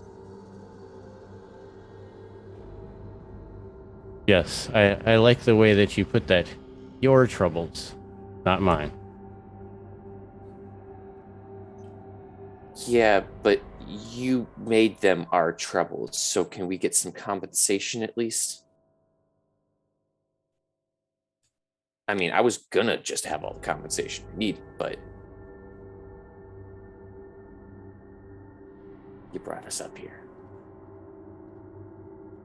And what kind of compensation are you looking for? Uh, I am not beyond reproach. I once again look and said 150, 300, 450, 600 total. We had to do some legwork, so maybe an extra 25 a piece.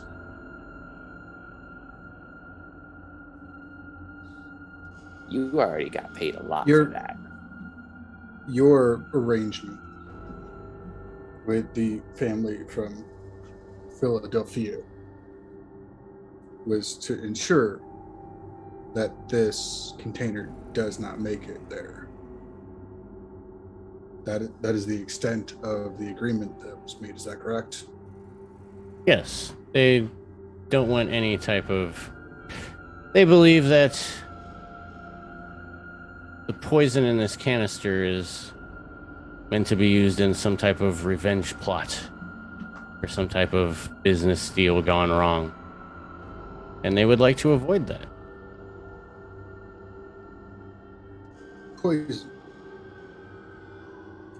Okay, poison. Correction. Weren't we told that this was is that a character? Weren't we told this was medical supplies? That is correct. That is Okay. what we were told. That is what you were told. But we were also told not to open the canister because we didn't know what was in it. Yeah. We didn't know what happened.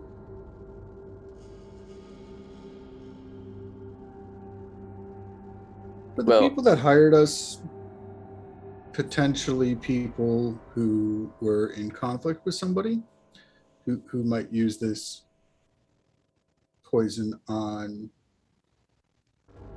innocent people instead of it being medical supplies. It is a possibility. To use for okay. We were told not to open it. Would you be able to prove to us that this is a harmful substance? We will stay back and let you prove it to us at somewhat of a distance to make sure that we do not pull anything. But we'd like to just know, as we were told that this was medical supplies and a good thing overall for the people.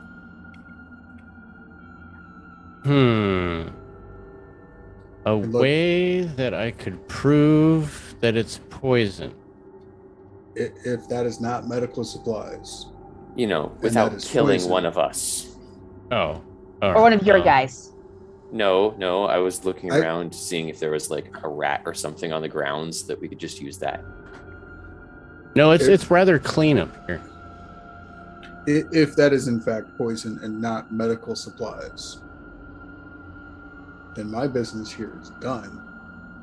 And I just have to go back to Philadelphia to beat somebody over the head for taking advantage of my help from nature.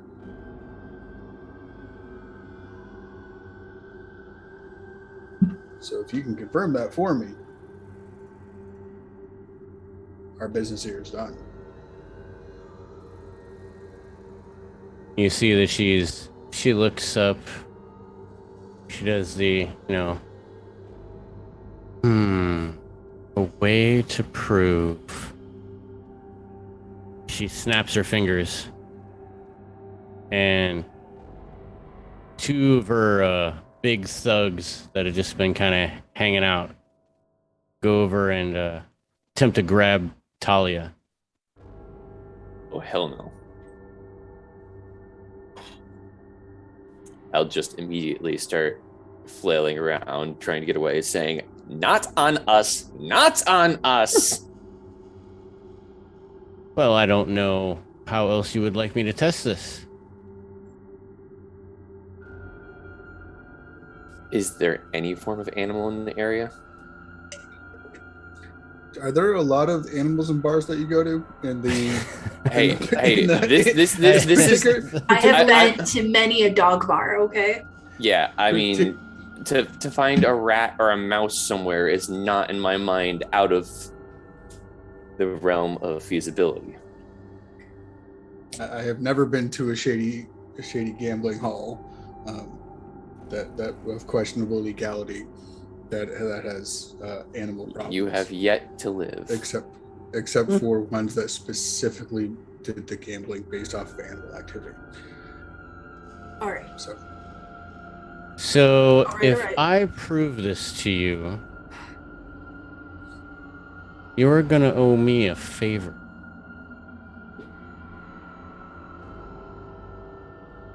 our favor is we just walk away. Well, I can't have you running off and doing anything rash. No, doing rash is how you die. Doing rash is us thinking that this is poison, or that this is a medical supply, and that you're doing something against the good of a bunch of other people. We're just trying to settle this in nice, calm fashion, where we can all just walk away happy. You got your ton of money, we got our down payment, and we all walk off slightly richer and happier for it. Well, if that's the case and you've already gotten your down payment, I have indeed received my large sum, as you put it, so we could walk away. We just, as we said, want proof that that is not for the good of people. How's about this for another possibility? You were only told, your only part of the agreement was that you were to not allow that to make it to Philadelphia. Correct. This is correct. If we find out here, it still hasn't made it there. So another possibility. But I have plans for this. And as you see, and she points over to the jar, and as she kind of motions to it with her hand, a little desk light illuminates it, and you can see it clearly now. And you see that there's a nice wax seal all around the glass exterior. She says, "From what I was told, is that once broken, the contents will become useless within a couple of days. And how am I supposed to offload all of this in just days?"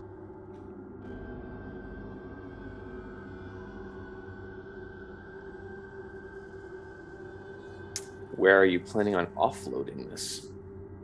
Whoever wishes to purchase it.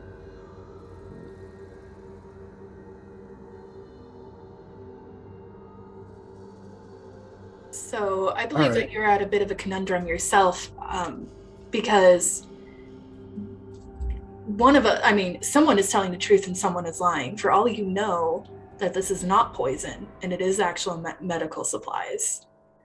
So you in turn would be lying to someone else and therefore putting your own neck out there. And you're willing to take the risk, whereas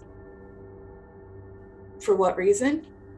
I feel like you as a businesswoman would, are they a woman? Yes. Yes, thank you. Sorry. You as a businesswoman would not want to put your reputable services up for slander by selling someone something that's not true. So wouldn't you rather try to risk offloading at a quicker, because if this is as good as it is, someone's going to want to buy it up anyways. Wouldn't you rather make sure you're selling what is actually you're selling rather than lying to someone and putting your own neck out there when we are more than willing to look at it ourselves here? So, I mean, we are in AC. It is not the most central location for potential buyers. We could say, take it out to Trenton, and then we get there. You have arrangements with buyers, gives you a couple days to get that set up. We pop it open, see what it is. If it is what you say it is, you can get buyers easily from Philadelphia, Baltimore, even Nueva York. They may come from Hartford. They could even come from Alexandria. The highway lines are really easy to get through from Trenton. Here, I mean, you're going to get the new Warks, but many of those other cities are harder to come by. Now, if we go to Trenton and pop it open, and it is what we were told it is, that is close enough to Philadelphia that we can still distribute it to the people in need of the medical services without it ever entering the city. In that way, you're still not in violations of the terms of your agreement. No, if it's what you say it is, I'll even stay around and help you guard until you can offload it.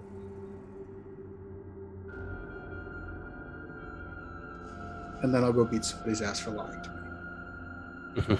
Me too. I think that part goes without saying. She looks at you, Solomon, and she says, "You obviously have a knack for business. You don't look it. You have, you're starting to woo me with your words." I'm driven by a higher power to do what's right. And sometimes that means kicking someone's ass for lying. I also am driven by a higher power to do what's right. For me. We disagree on whether or not money counts as a higher power. Yes, you and I disagree on that. Looking at Solomon. Solomon is going to ignore Talia.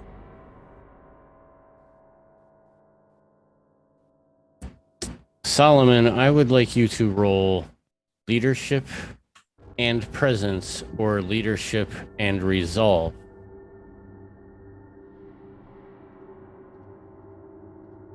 Can I use my athletic specialty of tenacious? Yes. So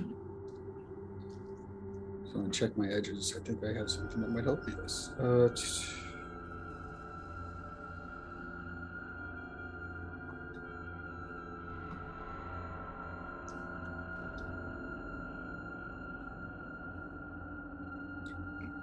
Give me a moment. I want to look up what convincing order does.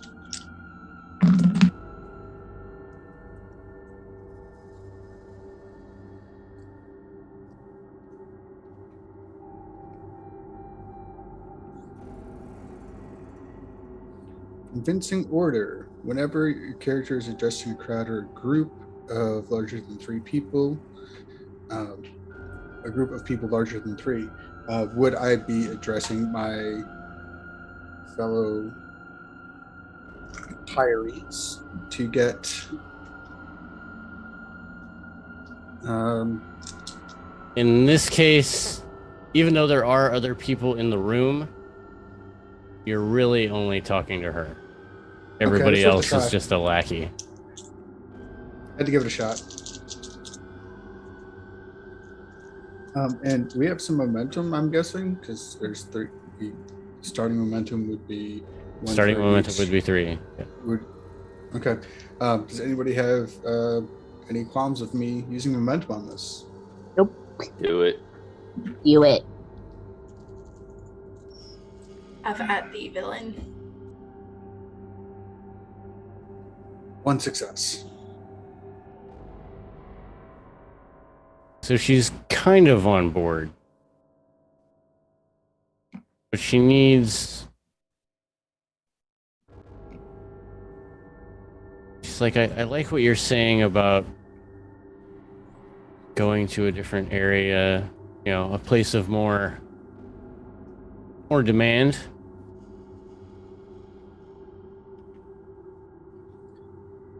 But moving my operation is gonna need some incentive to do this. Talia's gonna chime in and say, "You realize that if it's not poison, then you can just resell the medical product at an upgrade or at an up price, right? Just double your keys." This is correct. So you've gotten paid if it's poison. You haven't gotten paid if it's medicine. So if we're right and you move it over, then you've just doubled your payment.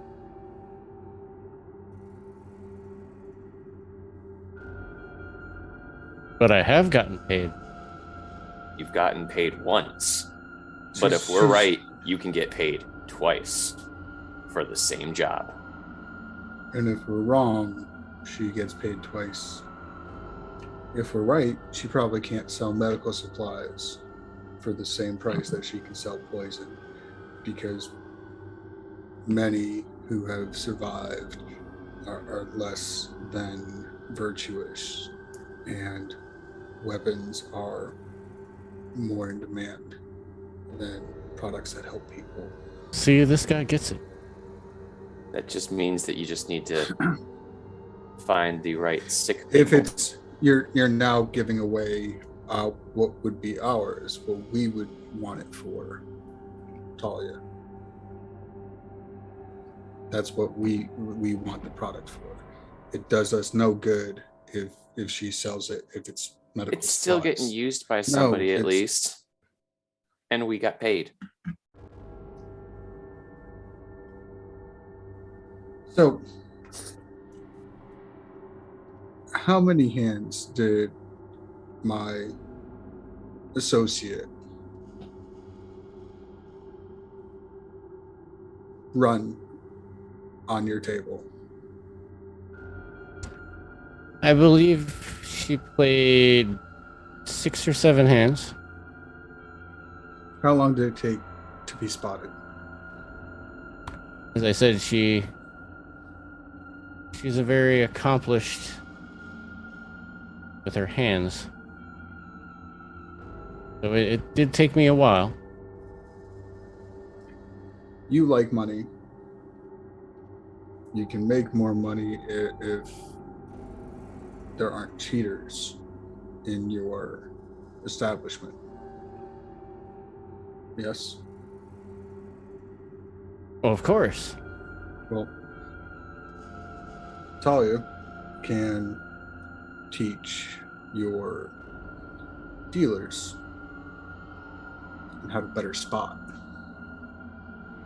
Also teach them how to better cheat, so that way you could make some more money off of these mooks. I'm going to pretend that I did not hear that. She That gives while a you toothy may- grin. And that while you may run a den of sin in your gambling hall, that you do so in a way that you are providing a service and not actively ripping off. I understand that people have needs or desires, and that it may be better to have them serviced. And that grin almost becomes a laugh. Some faction. So let me get this straight. You do wish to do me a favor by, for lack of a better term, selling your friend into my servitude to become a cooler for the bar. I'm offering his services as it's something that you're clearly lacking. My services I can offer.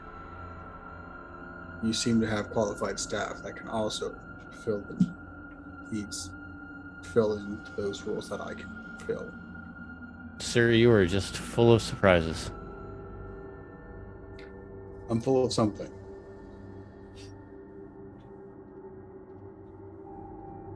About this, seeing that we are both, well, seeing that we're desperate for this, I am assuming you know what a diesel jock is, correct? Or who the diesel jocks are? Oh, of course. They're well known in this parts. Oh, good. Hi. You do this on our terms, you get me for a week. You guys really want this, don't you? I don't like being underhanded. I would rather do this on, if I'm going to be frank with you, madam, I would rather do this on our terms than your terms. And if that means giving you a week of my hard-earned time, then that's what we're going to do. You've got my wheels, you've got Sully's arm. I mean, if anything, you're making out on this. So. I mean, I'm useful too. A dinner date. We do share a similar appetite. If you need someone to pick up your table scraps. Excuse you. I mean, if you could teach them some table manners while they're here, that would be really helpful. But we would appreciate please teach that. them some table manners. The little thing you did with the shiv and the other shiv. And that thing you did where you picked up a cloth and you put it to your face a couple times, yeah, that too. Yeah. So what do you say?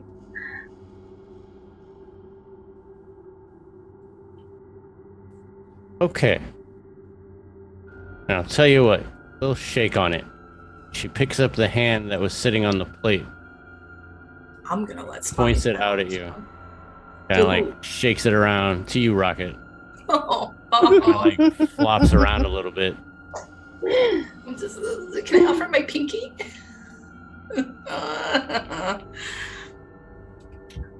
Deal. She pulls it back and puts it back on the plate. Like, wow, I really didn't think you were going to do that. Do you not know who I travel with?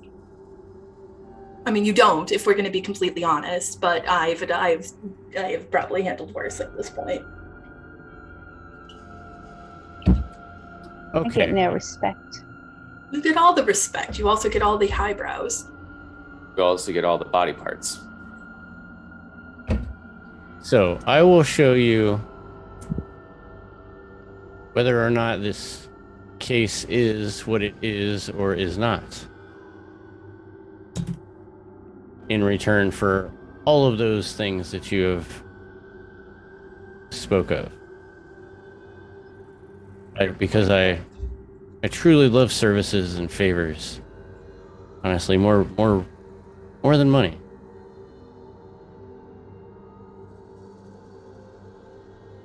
So she again snaps her fingers, and one of the big burlies comes over to her and she whispers something in his ear. He rushes out, back down that litless stairwell. And you all can see, through the glass floor.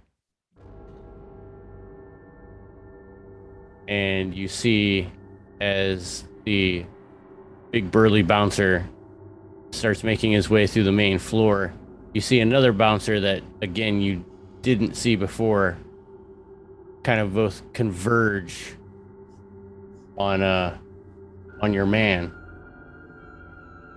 Oh, Arcturian, I barely met thee. And they swoop up Arcturian. And by swoop up, I mean one of them has him in a headlock, the other has his legs, and they're using him like a battering ram as they start to come back up the stairs. Just in those couple of seconds that it takes them to get back up to the top of the stairs, Arturian has already got, a couple of bruises in his face, a busted lip, probably a broken nose. And they kind of fling him on the table. And it startles Majida for a second. She wasn't expecting them to throw him on the table.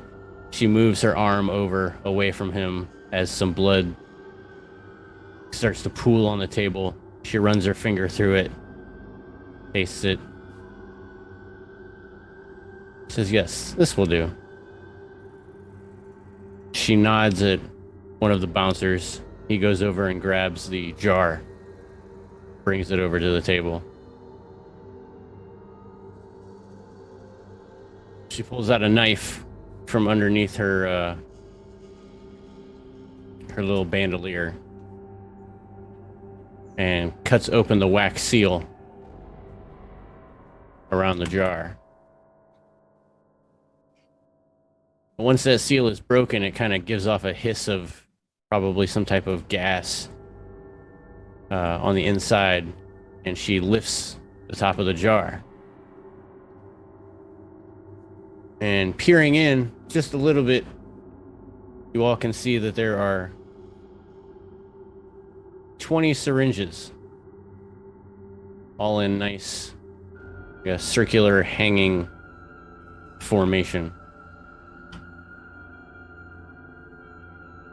She takes one out. She looks at it. She says, "Thank you, Arturian. This is for your services." She shoots him right in the arm.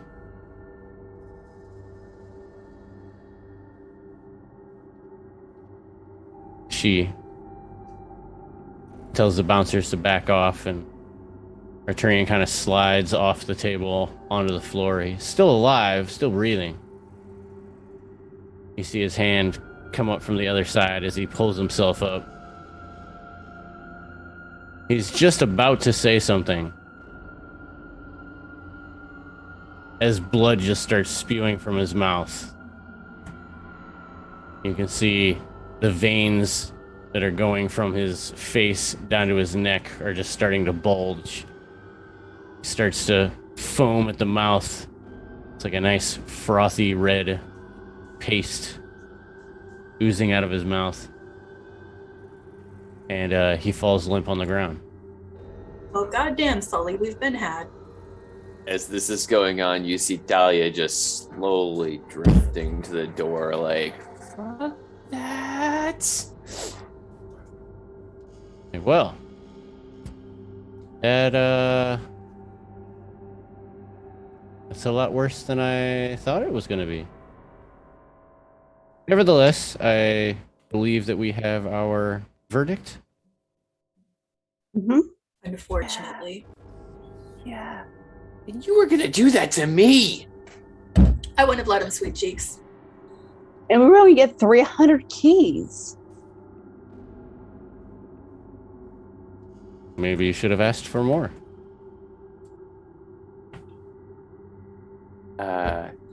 Can I get my winnings back though, as part of my teaching the dopes downstairs how to do it proper? Not that I did, because I totally didn't. You'll be able to collect it on the way out, minus the 50 key cover charge. As I said, the All right. house always wins. All right, so that should still leave me with 157 keys. Okay, cool.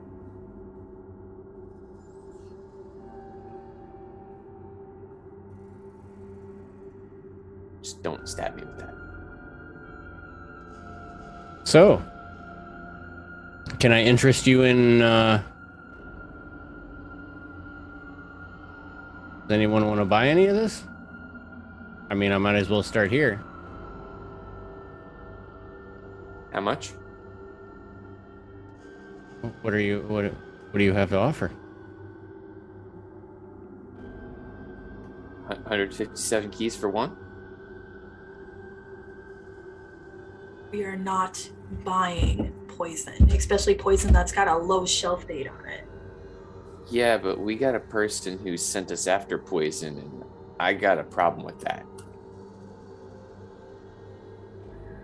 We do got names.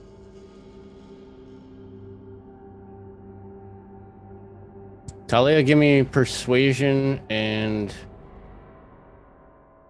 composure.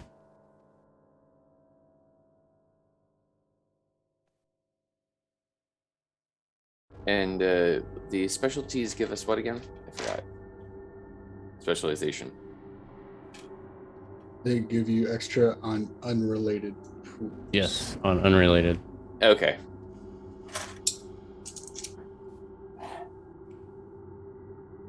You said presence and persuasion or composure? Composure and persuasion. All right. So that's 1, 2, 3 successes.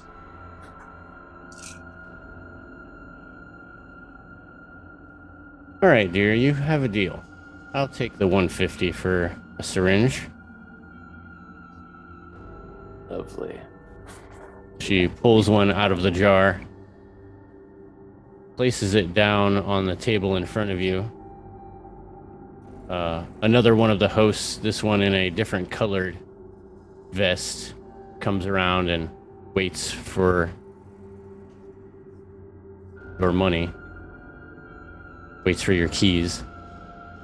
I hand off the 150. He takes it over to her. She nods to him. And as the syringe is just sitting on the table, what you notice now that you didn't notice before is that on the side of the syringe is that big giant skull and crossbone, like right on the side. So I guess technically she could have just looked at it and noticed that it was poison, but hey. I got somebody in mind for this. Somebody who tried screwing us. I look up at what'd you say your name was again? Either way, I look up at Vegeta. I look up at Machida and say, how would you be interested in selling your contact who sold you this information, our information as to who was the buyer on our end? Since we got screwed, I might as well pay him back in kind.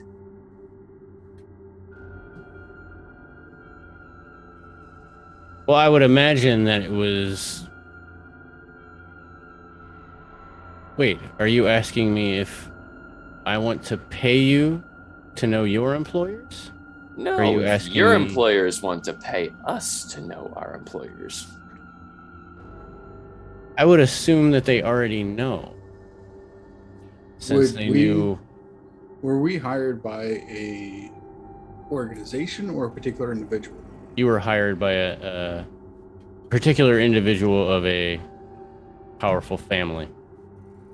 We were hired by, this is out of character, we were hired by Marta Hansen. No, you were hired by her grandfather, True, yeah. Niall Hansen. Niles.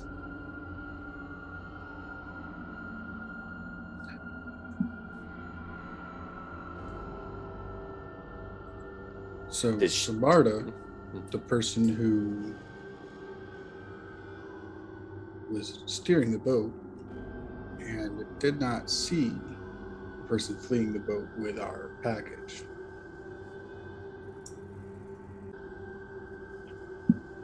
This is correct. Connected to the person who hired us. Correct.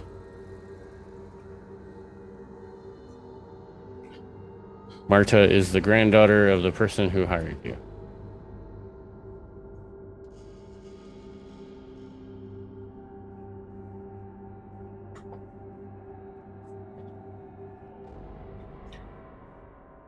I'm sure your employers may be the family that you work for may know that a family is looking for this.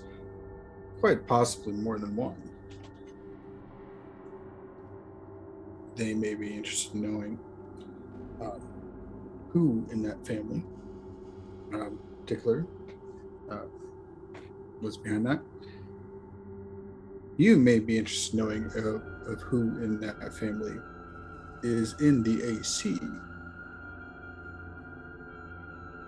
who may not take kindly to your involvement. Persuasion and cunning.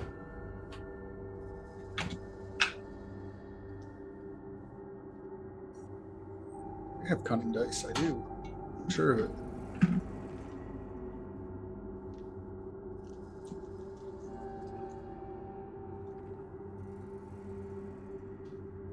Three.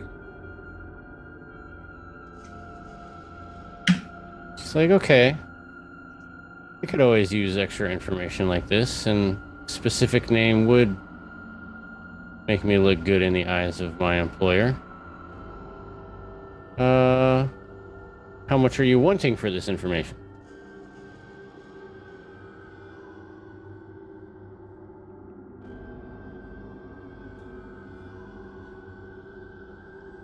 So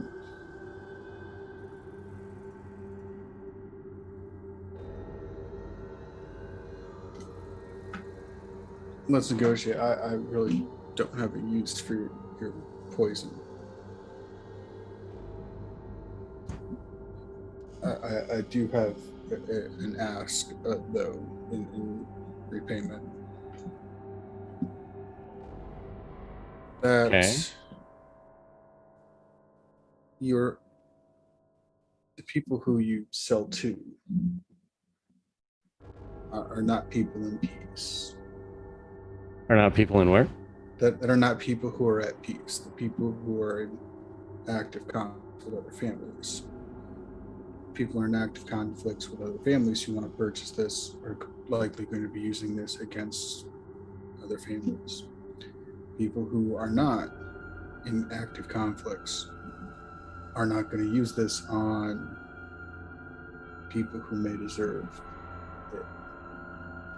They're going to use it on people who, as a way to control innocent people. This is a rather steep request, as I'm asking you to sell it to an asshole who's going to hurt an asshole with it, not to an asshole who's going to hurt an innocent person with it. It's not that hard of a request. An asshole who's going to hurt an asshole with it probably needs it more and is willing to pay a better price.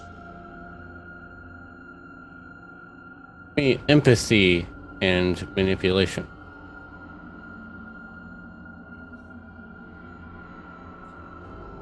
Can I use resolve, since this is involving my creed and essentially failure potentially triggers my condition? Yes.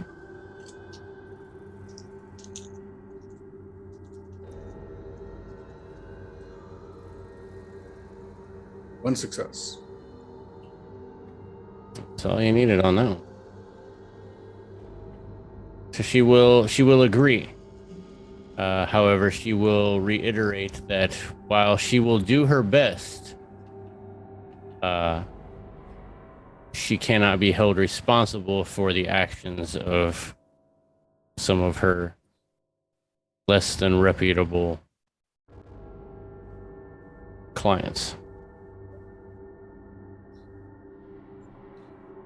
So it's like a promise with a catch, I guess. I mean, in my eyes, all of your clients are less than reputable. Some are just more or less reputable than others. Yeah. But yes, she will do the best that she can to only sell to the within the families, I guess. Will be the best that she could do. And that she will try to promise that no harm will come to the masses.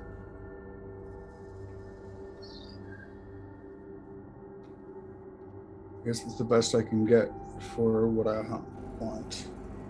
I mean, you're not going to just destroy it on request, I'm guessing. No, I have to make a profit somehow. But who knows? I'm sure I only have a couple of days until this stuff goes bad, so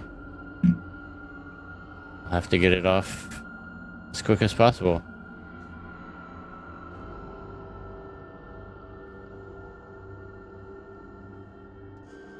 She looks at all of you. She says, well, I believe that our business transaction is complete. I think everyone has gotten mostly what they wanted.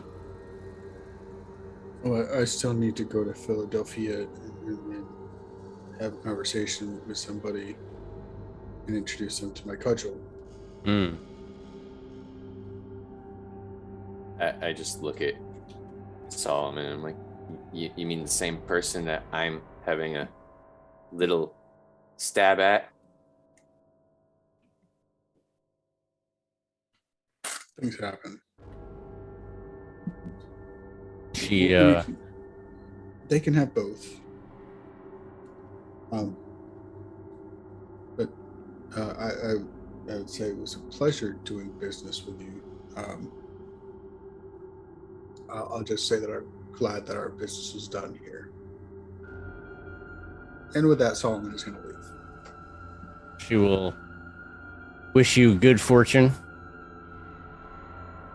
She picks up her hand off of the platter as you all start to walk off, and she waves. Am I getting taught table manners, or was that a joke? The joke. Okay. I mean, if you want to stick around and learn table manners, that's up to you. We'll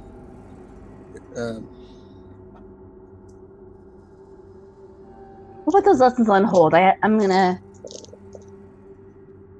go help make Talia make her point. As you guys start to make your way down and back out onto the pier, the host in purple runs up to you, Talia, and hands you your winnings minus the 50. And he also presents you with an envelope saying that it was dropped off no more than 15 minutes ago. Before we leave, I'm going to quickly take a peek and see what it says. It is from Marta. It said she had heard that you were in the area, hopefully in search of the medical supplies, asking if you had made any headway. See her. She said that she will be at home waiting for an update. What say you all? Shall we give them an update?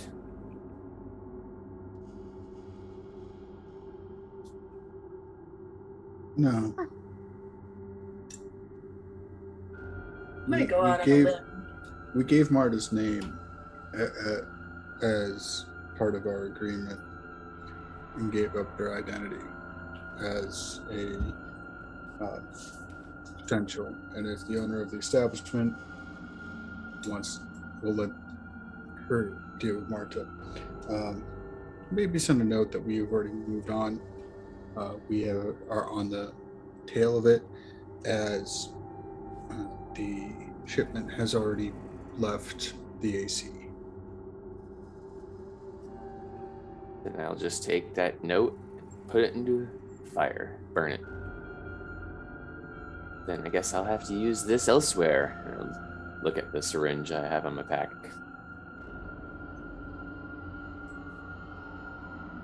Okay. On the way out,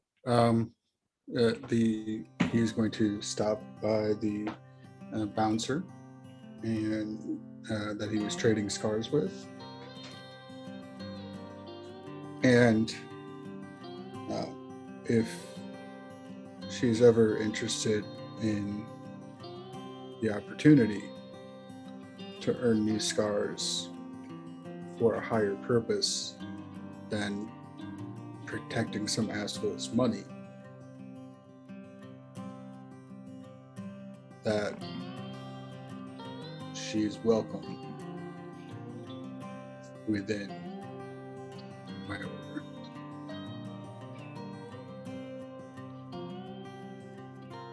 She will ponder over this, but is excited. You can tell that she's excited at the idea of traveling and adventure.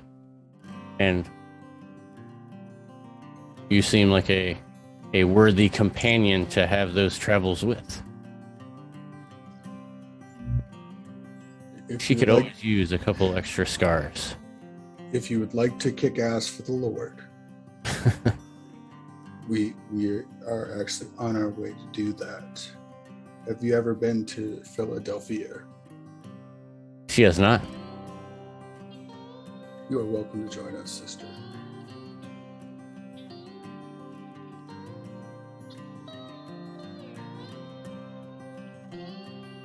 Well, if she will go, or if she does not, we will never know. For the story is now coming to an end. You've done many things and uncovered many truths, lies. Take it how you will. But regardless of the outcome, you have managed to, probably over the next couple of days, draw the attention of quite a few powerful people that will definitely be keeping an eye out to see what your guys are going to do next. Mainly in Philadelphia. However, your newfound friends will certainly continue to have an interest in you in the near future. Now, what has become of the Hansons? Only time will tell.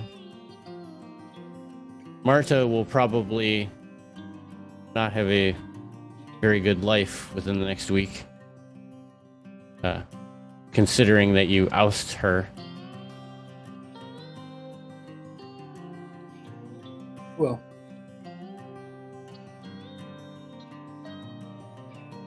but who knows? Maybe fortune will shine upon her. She will not have such a horrible end. But like I said, that's a story for another time. I was not expecting that music. bum, bum, bum.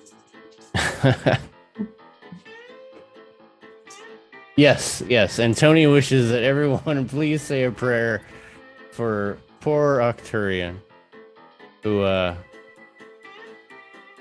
made the leap forward and sacrificed himself for the knowledge that you now possess. Because it was definitely his idea. The knowledge that skull and crossbones is bad when you put it on a syringe. Yes. May the roads that he travels, may the wind be at his back. May he. May the road rise up to meet you. May the wind be always at your back. And what is the last one? Hold on. God, I haven't May seen that song so many times in chorus. Why don't I know this? May the Guinness always be cold. There's a song. Yeah. Hold on. I did not know this. Hold on. It's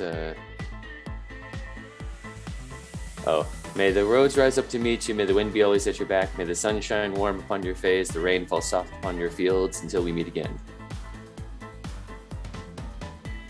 Majestic. May God hold you in the palm of his hand. Oh, he is. He is. He certainly is He's- in God's hands now. He is in God's hands. We thank everybody for I'm sorry, Zach, go ahead. No, go ahead. I was gonna say, I'd like to thank everybody again for watching this nice little jumpstart. Remember that you too can obtain this jumpstart and put your own swing on the story that is held within. Make sure you guys head over to DriveThruRPG and look up Dystopia Rising Evolutions, Trouble on the Steel Pier. And that will give you all of the information that you need to run this miniature little game.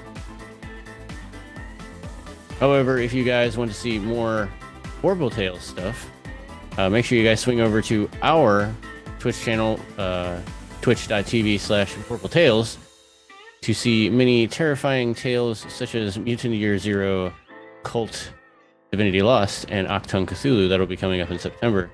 But you also have Vampire the Masquerade on Sundays, Delta Green on Mondays, and our very own Vorpal Chronicle of Darkness on Tuesdays. However, we do have some awesome adventures as well, to include Deadlands on Wednesdays, Star Trek on Thursdays, and the second season of Scarred Lands that is on Fridays. And I almost forgot my new game that is on Fridays, early part of Fridays, that is Black Void. Make sure you guys check that out. It is their new Kickstarter. I am excited. But remember to check out our website, vorpaltales.com, and make sure that you check out all the cool stuff over on Onyx Path Publishing's website as well, to see their calendar, our calendar, all the social media links, the recaps, and links to our partners and affiliates. Oh, before we go, let the players, why don't you guys tell the audience the next time that they can catch you and maybe some cool stuff that you do outside the show. For sure. So thanks for tuning in, everyone. I am Selkie. You can find me on the internet as the Rebel Selkie. And when I am not playing games with these wonderful people, I am team lead of education and the small press curator at Gathering Game Buffalo. And you can follow me on Insta if you want to see me talk about games on there. I have a lot of fun at that little tiny shop of mine. And so I'm here today. Tomorrow are we starting Octoon tomorrow? Does anyone know? I have to check the schedule. I'll have to check. I know. I don't think it starts till September 11th. Actually. Oh, okay. So we got a week and a biddle. All right. So a week and a biddle. I'll be on Octung, and then on Thursday we are doing Star Trek, which is lovely. I am a trill of a sort, and I think that's it for the week for me. Y'all have been brilliant, and I was rocket roads for y'all tonight. Hello, I am Zachary Naldret, he, him. I have been your big guy with a club tonight, and I didn't get to use the club as much as I would have liked to, or much as he would have liked to, but he got to be holy and righteous, so that's a fair trade-off. I can be found on the Twitters at Zach Rules. I believe it's still probably somewhere around down here. You can check it out there. I write community content stuff. I believe most of my stuff is in the pinned tweet. I've got a website incoming where I will have things more organized and you can find stuff easier. And I have just gotten red lights back for my first freelance project, which I will be announcing soon once I can confirm that it's okay to announce. I don't know what the next time I'm going to be on here is. It'll be like at least 2 weeks, maybe less, maybe more. We'll see what happens. Saturdays, mid-September, or Tuesdays, whenever Apocalyptic Record Kickstarter gets going. Hopefully soon. Hi, my name is Ray Alexa. You can find me on Twitter at the handle you see down here. I played Spines tonight. I don't know when you'll see me next. Probably the same time you'll see Zach next. Whenever those Kickstarters start, either Tuesday or Saturdays. And it was lovely playing for y'all. Hey y'all, I have been Talia09s. I am Devin. You can find me online at Sort of Stolid, and next time you'll see me will be on Friday for Scarplands. Awesome. And again, I am Dwayne. You guys can find me on the internet at Native Kimchi. I have been your storyteller. Just to jump on something that Zach said, that he didn't get to use his weapon as much as he had liked. In this Jumpstart, it does have a lot of different ways that some of the encounters can be done. So there could be a whole lot of fighting if you so pushed it that way. It just so happens that the choices that our players made did not go that way. Which I'm actually surprised, because playing with Devin, I'm sure I could have sworn something was going to try and get stolen and then fights would have ensued, but it didn't happen. Don't look surprised. Always do that. Only 99% of the time. You didn't catch me this time, that's all. But yes, again, make sure you guys go over to DriveThruRPG, check out the Jumpstart and all the other Jumpstarts, because I think Jumpstarts are very useful, especially for your quick one-shots and just getting a minimal grasp of the rules when you need something in a quick pinch, like I usually do. The next time you guys will see me will be, I don't know. I don't even know what today is. Friday. It was Friday. It will be, no, today's not Friday, but the next time you'll see me is Friday. Playing Black Void over on Vorpal Tales Twitch channel. Yay. But with that all out of the way, again, make sure you follow us on our Twitch page and the Onyx Path on theirs right here, right now. And with that, we bid you all adieu, and we hope to see you again very soon. Bye-bye. Good night.